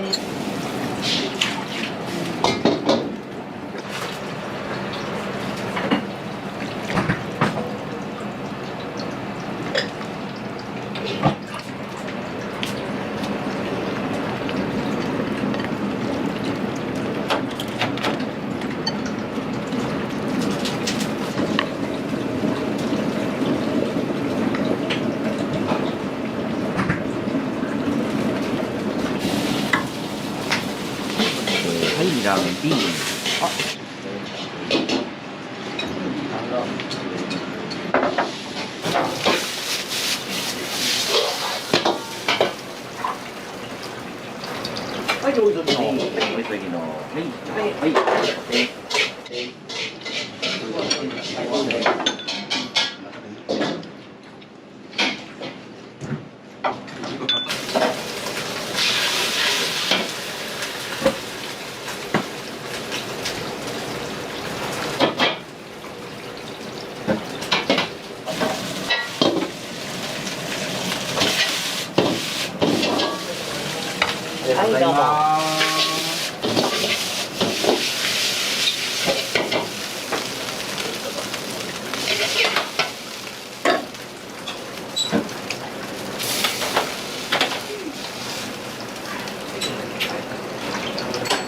りがとうございました。ありがとうございました。は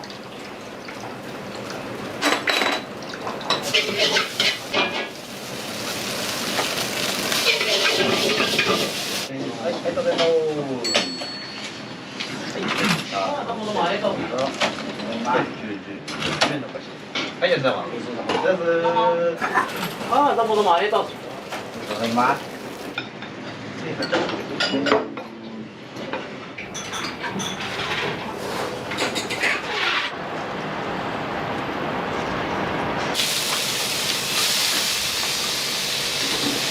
ここも焼き上げてよ。はい。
乗せといて。はい、上に置けます。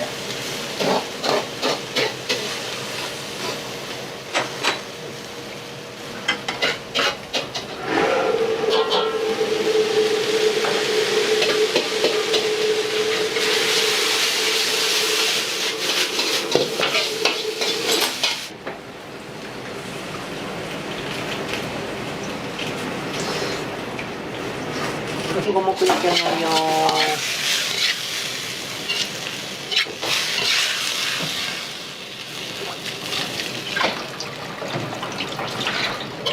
はい。ビ入っていいよ。はい、ビ入ります。はい。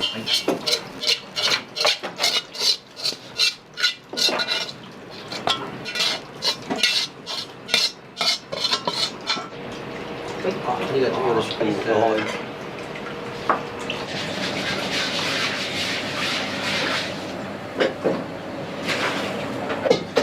五目焼きそばです。カツカレーお願いします。カツカレー。カツカレー入ります。はい。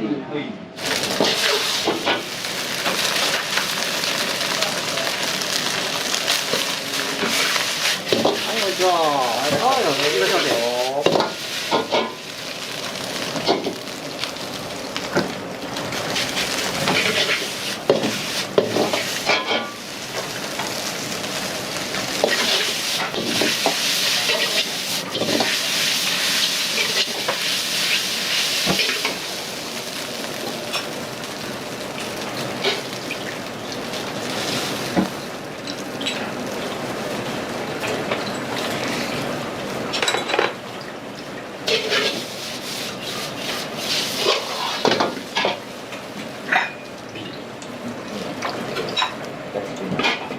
はい、いいね。はい。じゃあ、はい。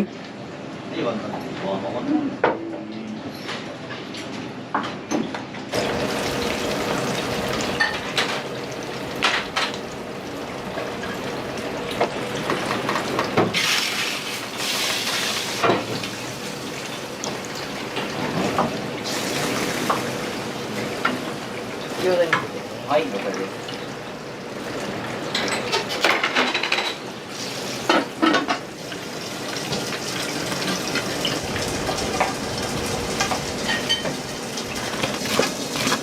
はい、餃子見て。はい、行きます。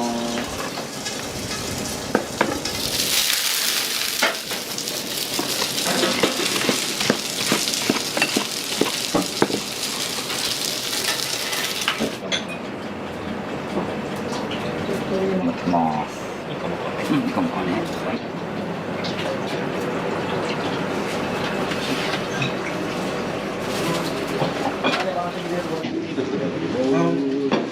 満席です。ごめんなさい。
ワンタンっていうとなんだろう。ワンタンっていうとどうでこんな感じで。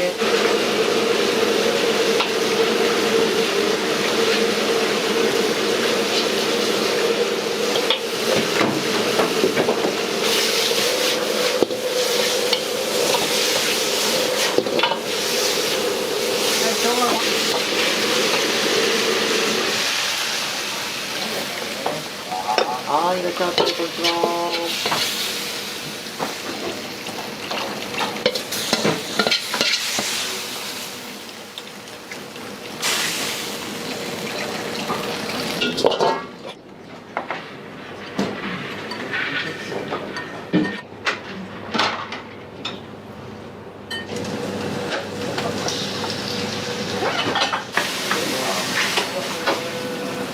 ありがとうございました。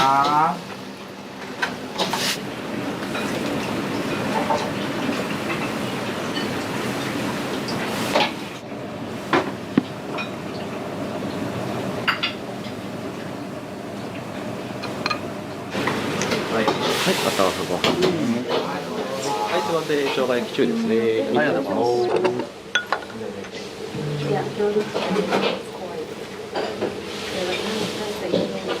いつも麻婆豆腐。いろんなメニュー食べてます。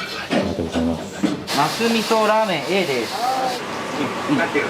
素晴らしい量が入ってるね。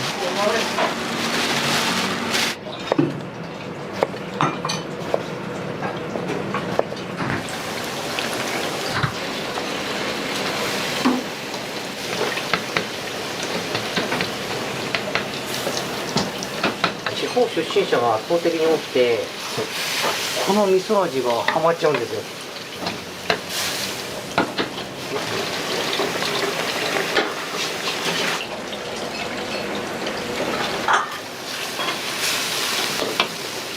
ご飯いいよ。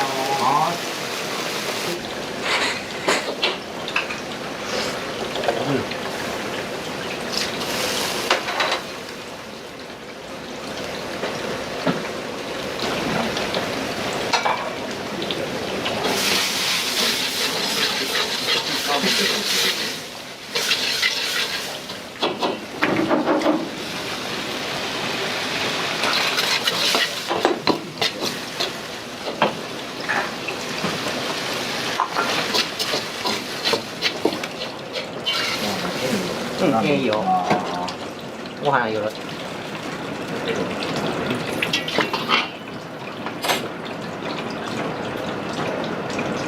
りがとうございます。ありがとうございます。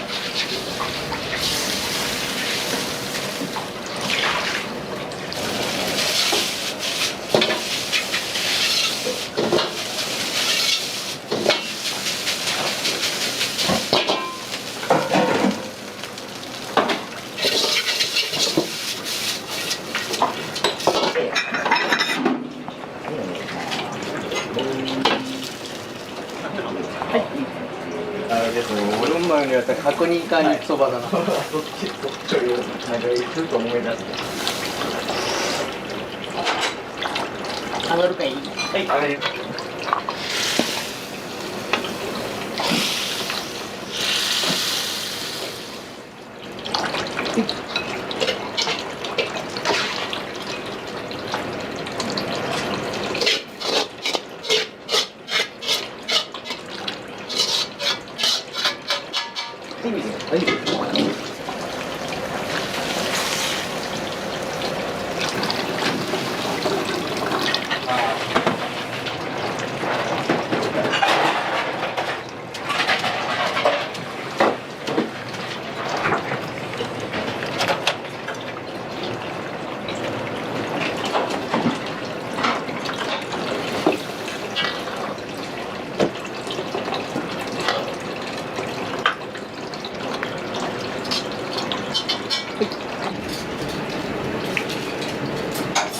はい、スープいいよ。はい、失礼します。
はい、どうも。ありがとうございます。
はい。はい、2つ。はい、カツチャーハンです。あとはカツカレー。カツカレーです。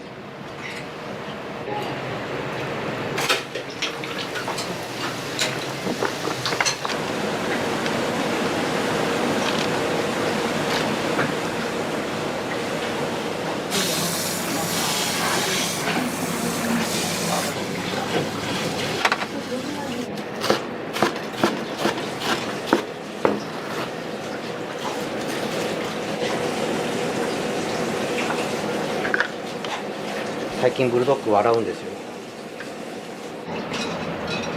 はい、お待たせ、カツカレー。カツカレーお待たせしました。終わってみます。はい、いらっしゃいませ、こんにちは。はい、どうぞ。いいですよ。奥どうぞ。それ2つ。私はラーメンセットの B。はい。B です。野菜セットライス小です。まだまだじゃない。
タミちゃんよろしく。はい、もらいます。はい、もう一丁。はい、もうあと一丁。真ん中どうぞ。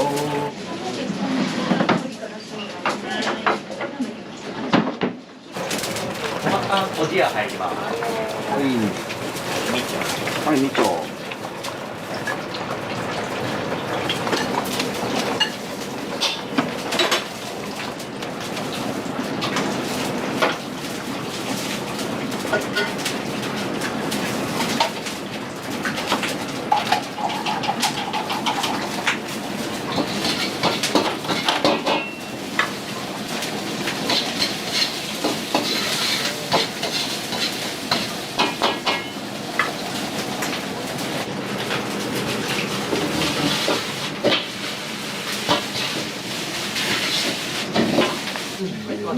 2つですね。2つで。もう詰めて。はい。ね、おいしいも。自分の感想の人。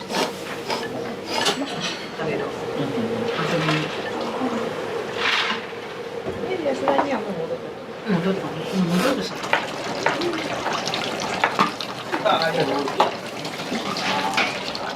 はい、野菜セット。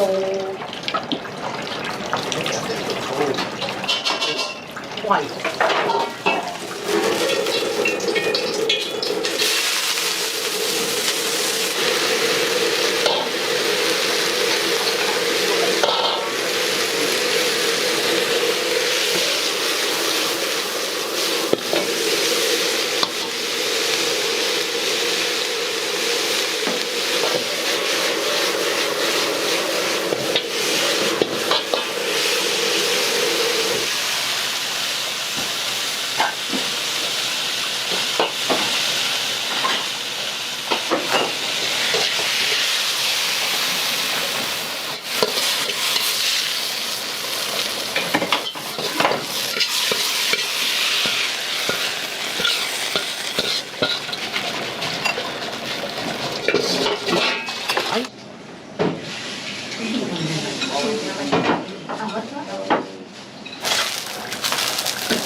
はい、お待たせ。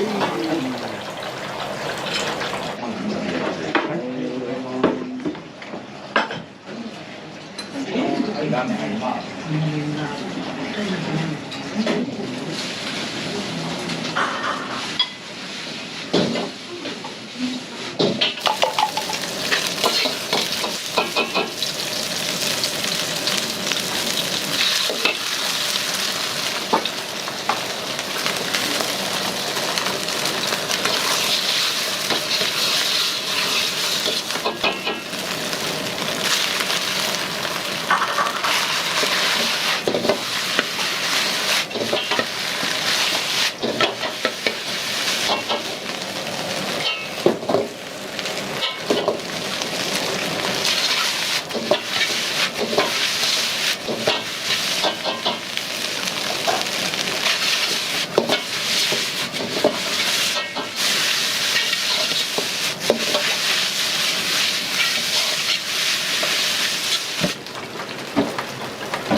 はい、大盛り。はいよ。はい。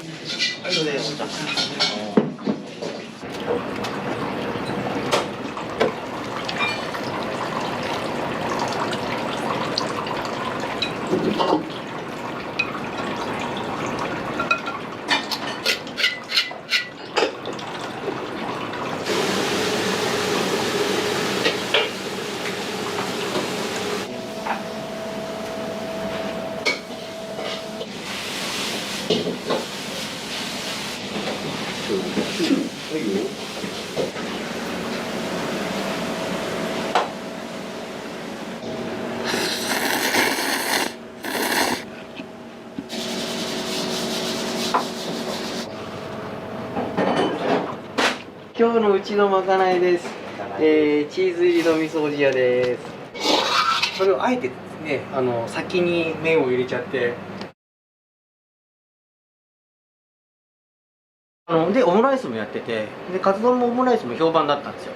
親父が若い頃食べたトルコライスも作れるじゃんって話になって、で試しに作ってみたのが始まりで、親父が真似したのは昭和27年頃、親父が高校生だった頃に食べた渋谷食堂のトルコライス、これが初めの真似したい最初で、この界隈にトルコライスたくさんあったんですよ、でそれがもうほらうちしかなくなっちゃったんで、絶滅危惧種扱いですよね。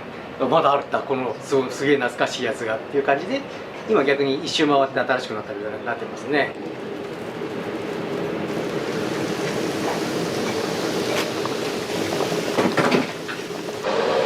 はいよ、食べたその切ってしてあります。ありがとう。ご飯を入れてください。どうもありがとう。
トルコライスお待ちどうさま。はい、お待たせです。スープ用意してないと。はい、どうぞ。じゃあこちら行きましょう。はい。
やね。中辛の大盛りでお熱いのでお気をつけください。あ、さっきのソウルフード。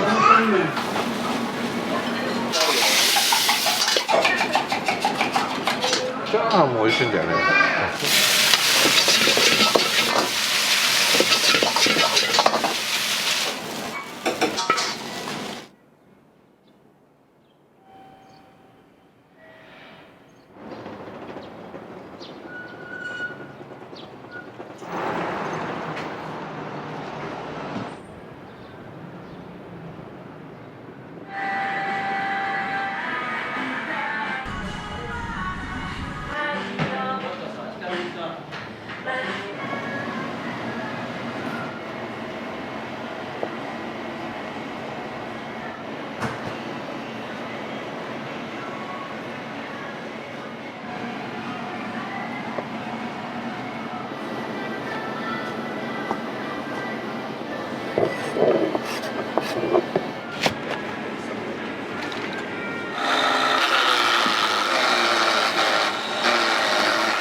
お子さんも来られるんですか？多いですね。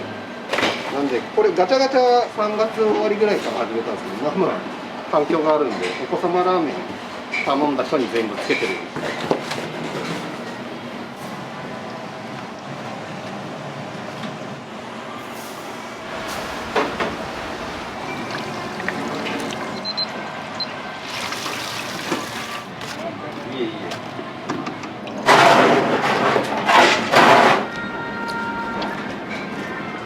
あれかなって。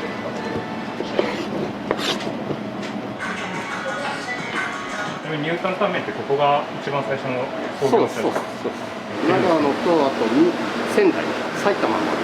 勤務は長いんですか？3年目になるんですね。それで本店の店長まで上り詰めたんですか？だかららしいです。めちゃめちゃ仕事できる人じゃないですか。らしいです。任せられたからにはしっかりやらないとですね。もともと飲食やられてたんですか？もともとずっと飲食です。居酒屋で20年弱ぐらいかな。魚屋さんやってました。前職は。寿司やったり、魚さばいたり、刺身作ったりとか。2名様、焼肉のご利用ない。はい、入って右側のテーブル。お席2名様が入ってるんで、1名様で簡単席で大丈夫です。入ってる方席どうぞ。お席1名様が来店です。いらっしゃいませ。いらっしゃいませ。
大物中辛。いいセット担々麺、大盛りの中辛で。キクラゲ。こちらはキクラゲですね。はい。以上で。あと焼き餃子、味噌餃子。はい、み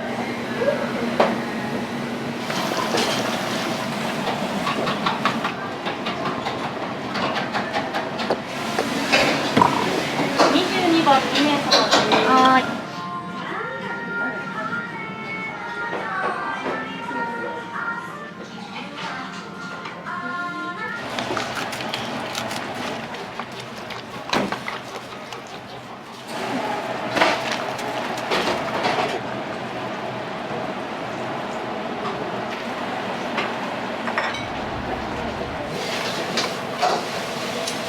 中辛の大盛りニラ22番です。はい。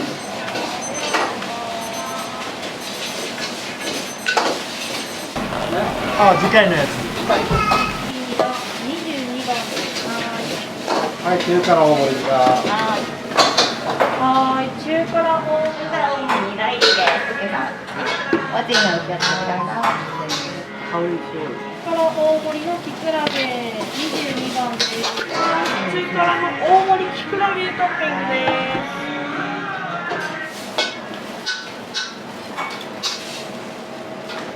B セットにします。はい、こちら B セットにチャーハン入ります。失礼します。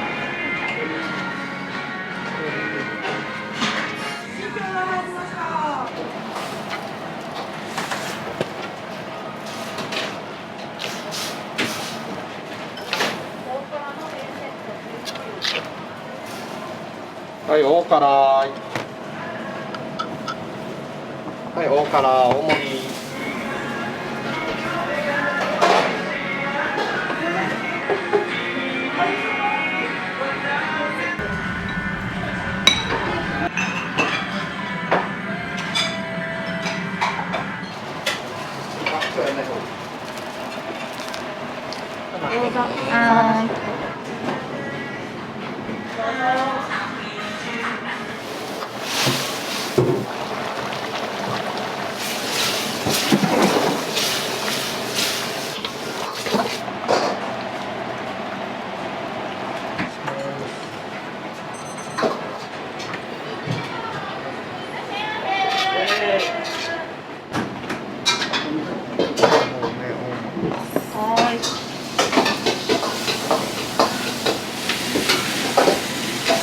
20番です。はい。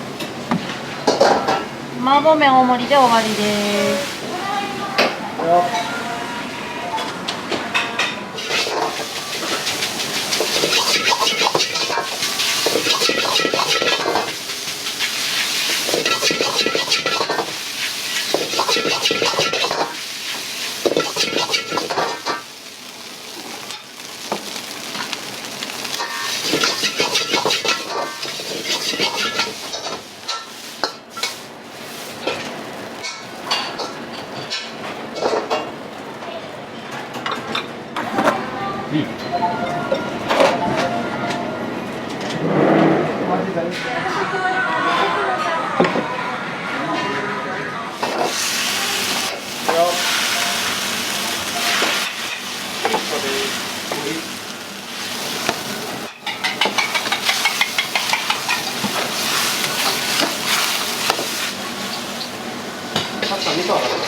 はい、味噌ラーメン。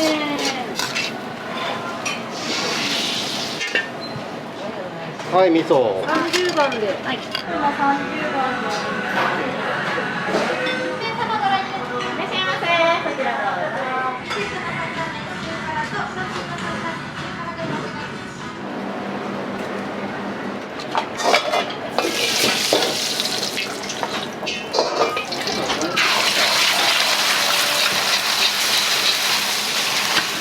ビートこれ。1個分しかないよ。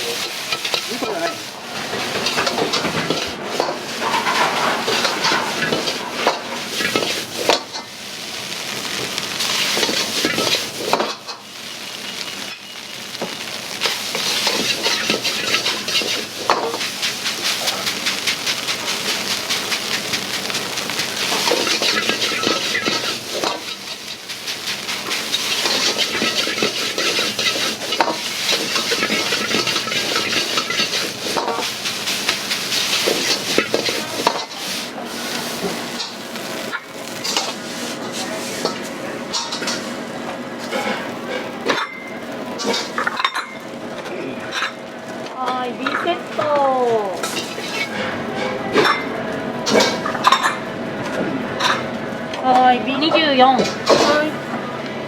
はい、B セット31です。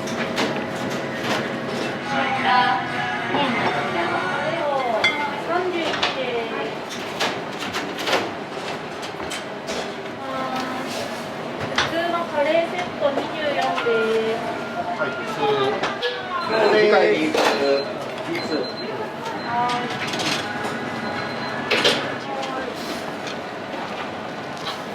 シュー。シューです。手洗いの。シューです。ワンタン麺中辛です。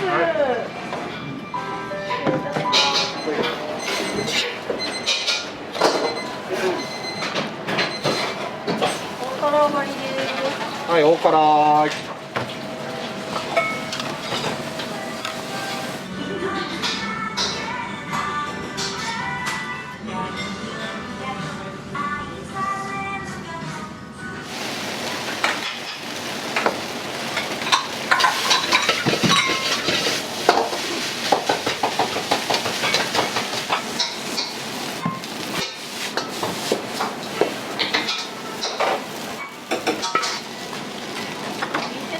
B セットが14です。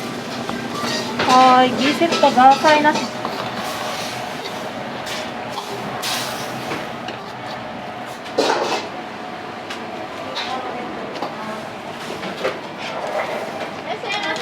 蘇生。シューです。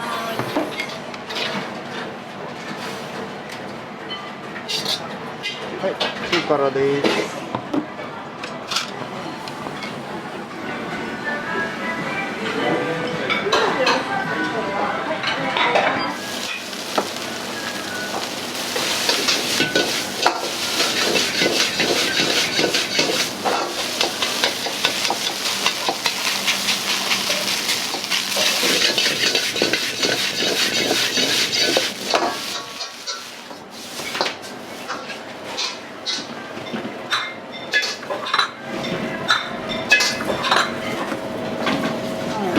6番です。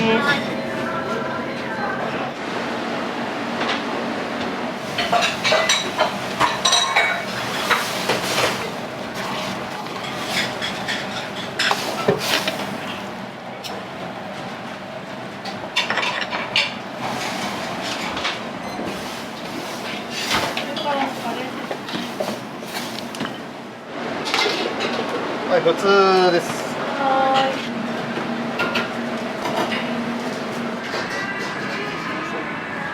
お待たせいたしました。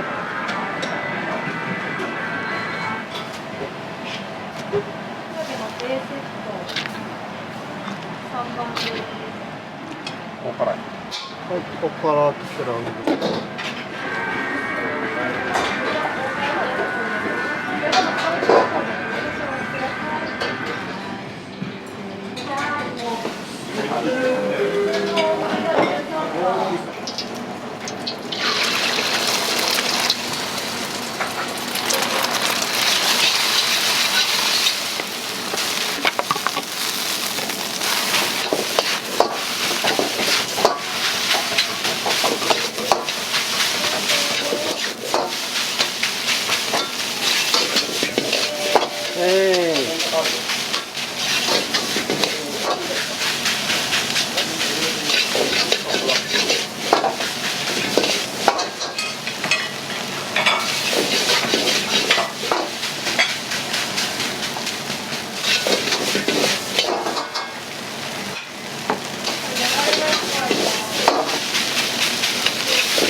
30円です。はい、よだれ。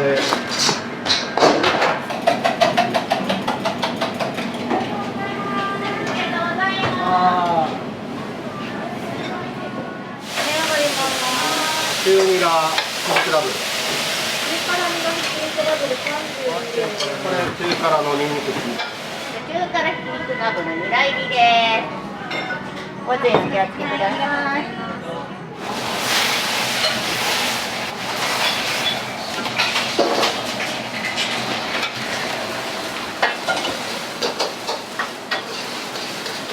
大辛大盛りめちゃ辛。普通。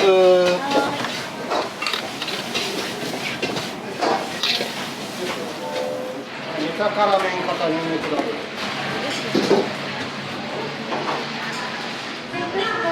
よだれソースと、本当にめちゃ辛のニンニクダブルになります。よく来られるんですか？そうですね、はい。辛いけど美味しいですね。やっぱり担々麺ですね。川崎のソウルフード。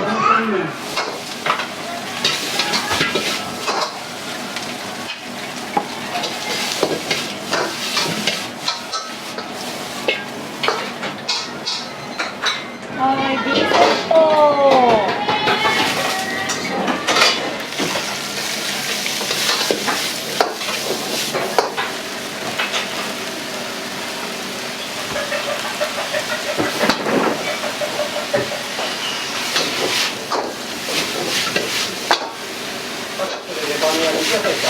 ないこれ。確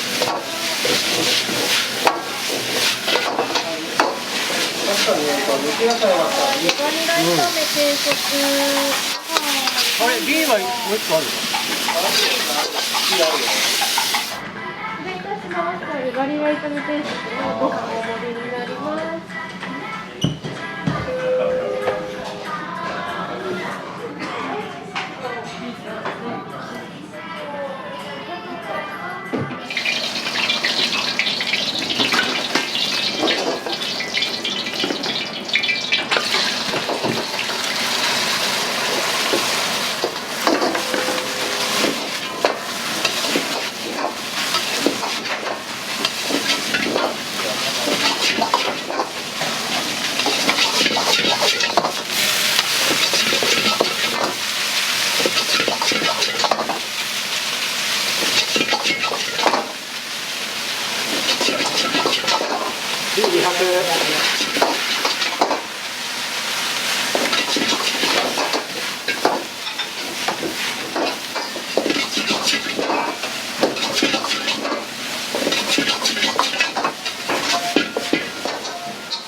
はい。一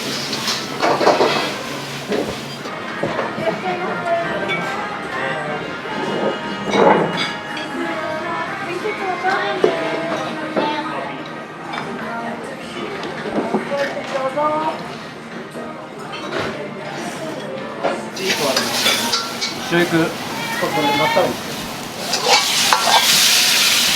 礼いたします。肉野菜炒め定食の大盛りになります。普通が30番です。こっちです。こっちです。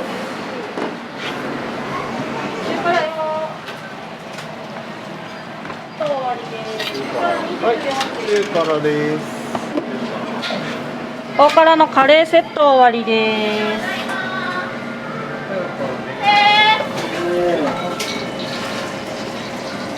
大辛チャーシュー30番です。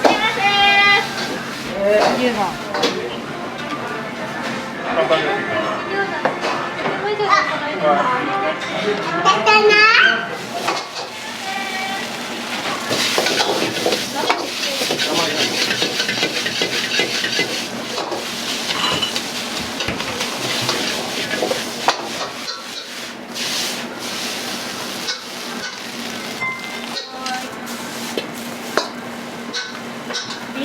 2個。はい生20番。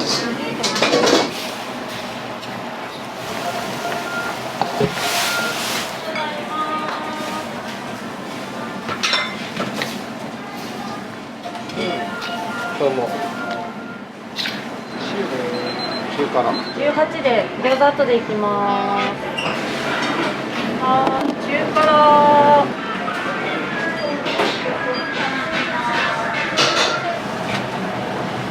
大辛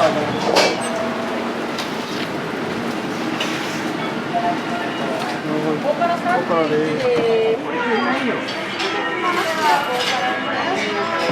はい。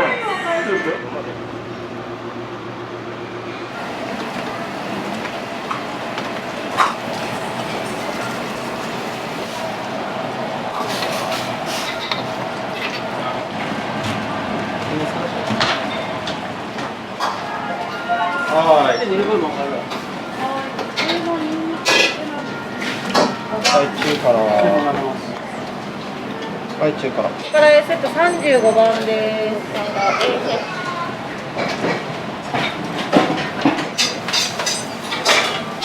はい大辛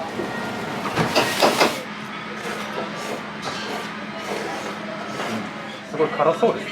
これすごい辛いの。これ大辛。いつも大辛なんですか。いつもはめっちゃ辛。中辛これはいつも中辛はい大辛ニンニクダブル大辛のニンニクダブルです。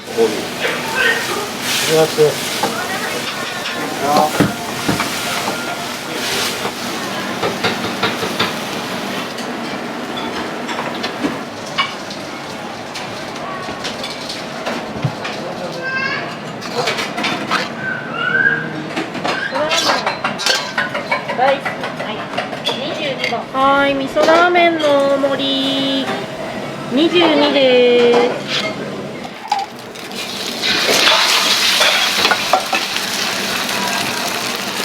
ベークバーボ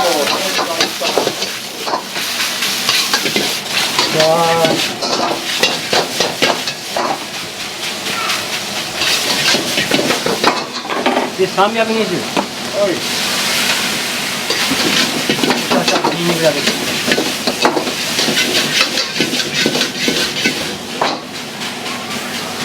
いらないいらないいらない。セ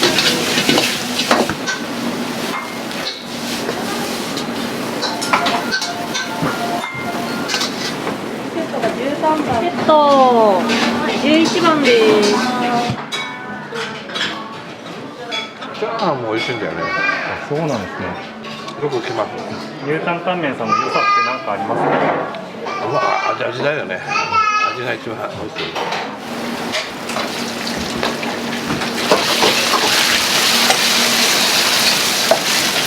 あと何秒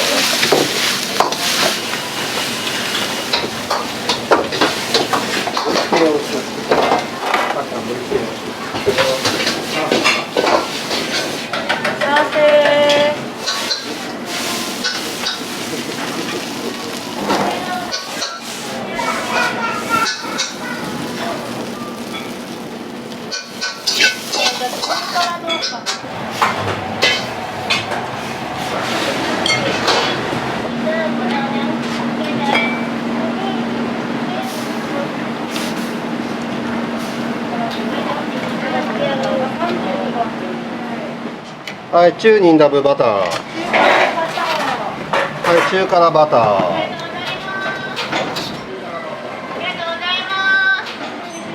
はい、ネギ飯チュン。ビ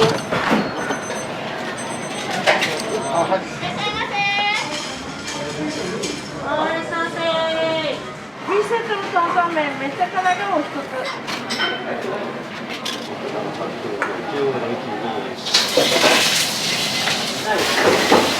ビールなし。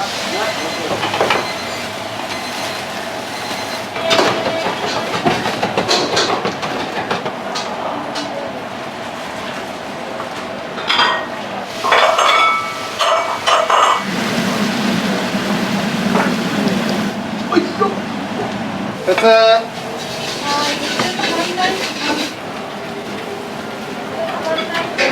はい、普通。はい、普通のカレーセット30番です。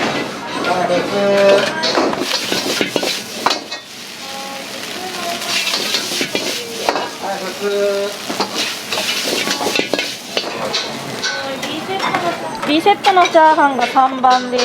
はい、中辛が19番です。はいはいやっぱ最後はい、中辛です。中辛はい、大辛が19番で終わりです。はい、大辛はい、次回行くよ。B が2個。はい、お待たせいたしました。中辛の大盛りです。お熱いのでお気をつけください。ナイスです。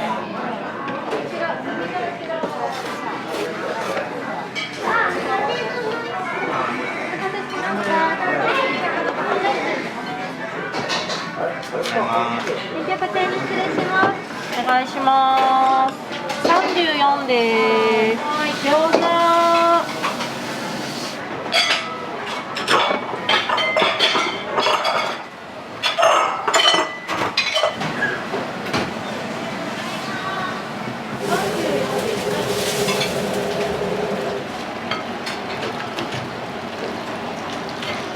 はい、普通。はい、普通20番です。はい、普通。はい、普通20番です。大盛りな普通。はい、34の普通大盛りで終わりです。中辛です。お願いします。これも中辛です。はい、これも中です。これもただ。はい、中辛終わりです。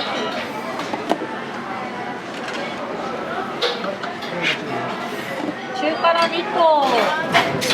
はい、オレンジジュースの氷なし。キンクラブル。はい、中辛です。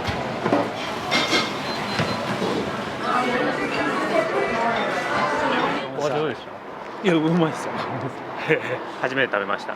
めちゃくちゃ美味しかったです。ありがとうございます。ありがとうございます。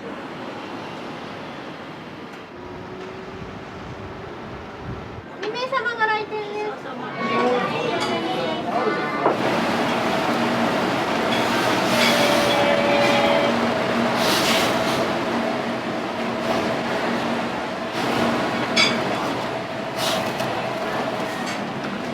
ビーチ。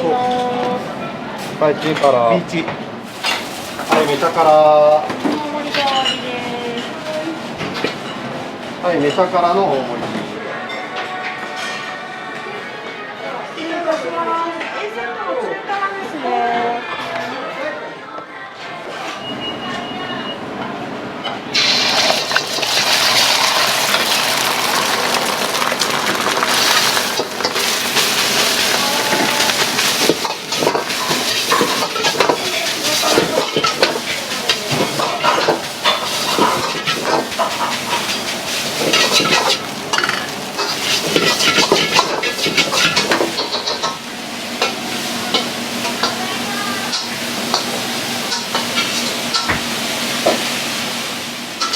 はい、B。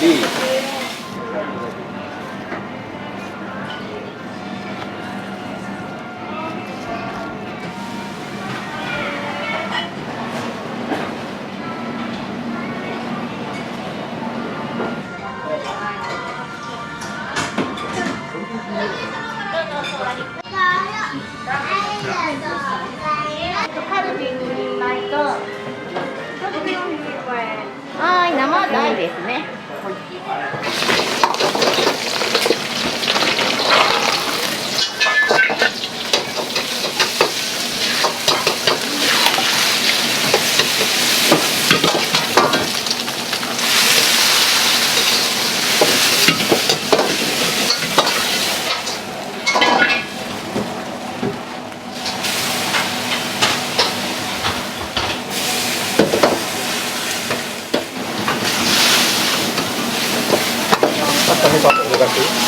ちょっと待って無理。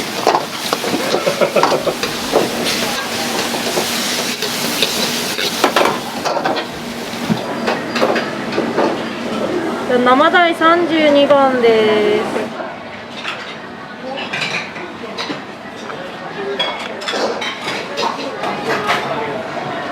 失礼いたします。エビチリ定食です。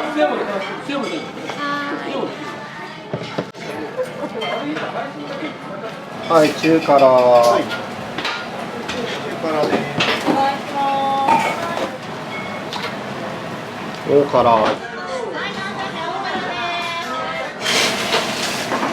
はい、メタ辛。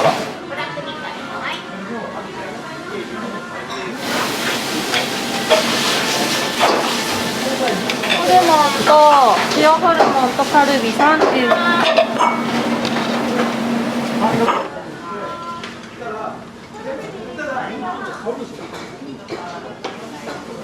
32番です。はい。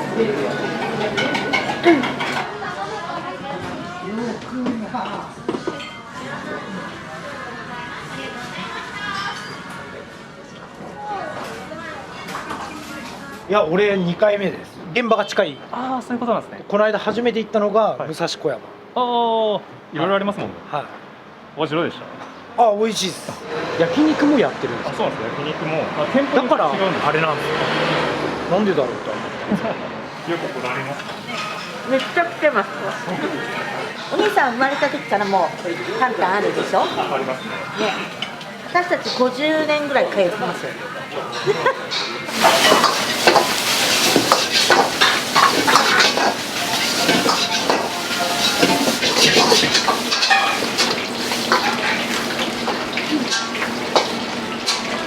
はい、B セットが31です。はい、B。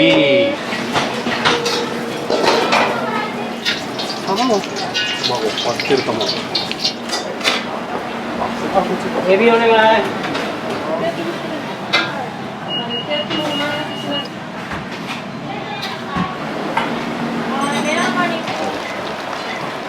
仕上がります。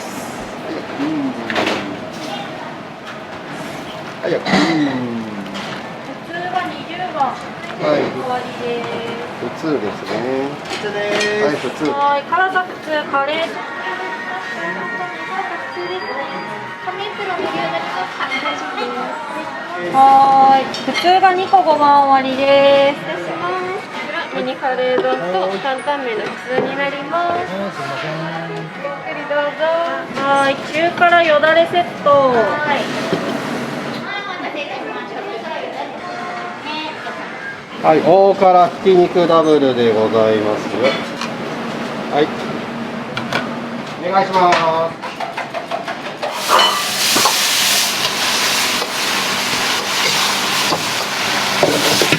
240です。カルビ丼33番。値上がります。普通のカレーセット7番です。普通のカレーセット7番です。失礼いたします。普通辛さですね。お客様です。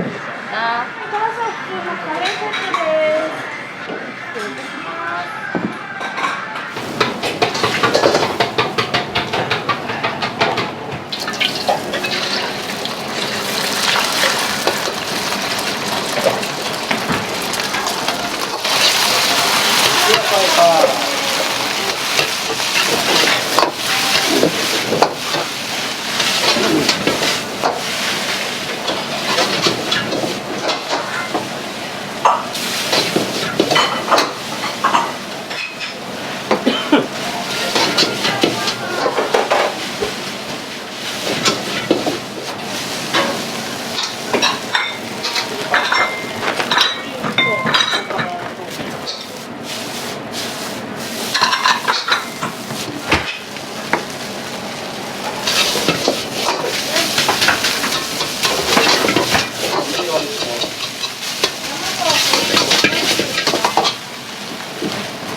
お辛です。です。これもお辛です。はい、ニンニクチャーハン35番。はい、来ますか。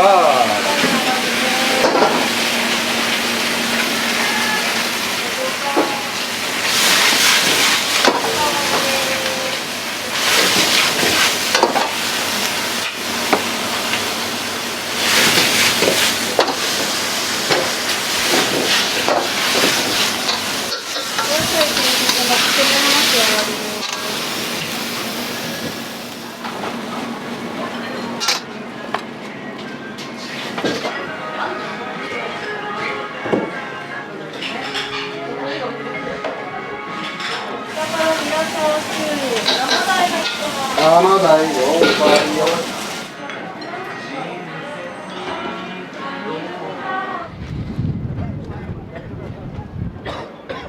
30番です。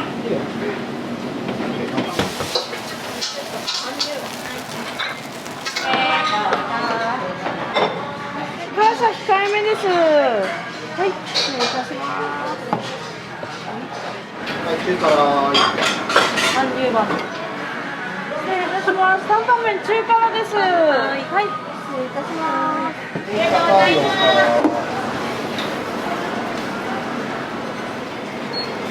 失礼いたします。大原の牛肩ネギになります。ありがとうございます。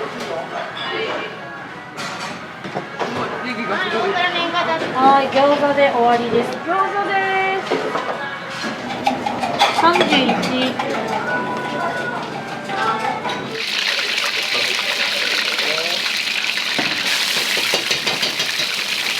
なんか焼肉でレバーも使っているので、お肉屋さんで納品される新鮮なものを。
バニラ。はい。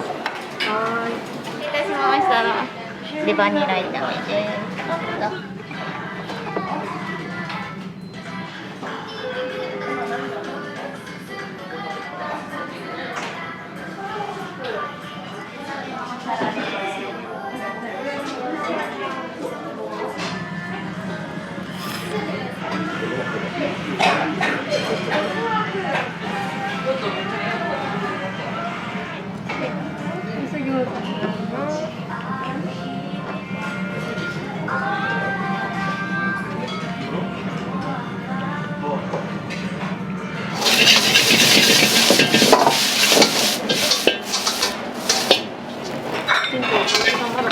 車で来る。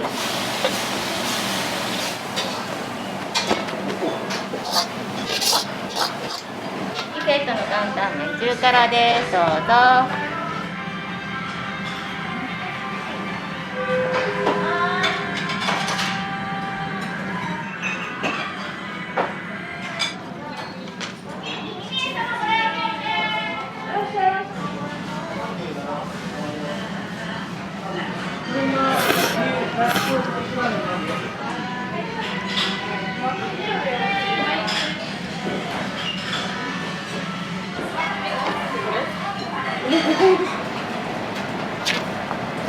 大辛が33です。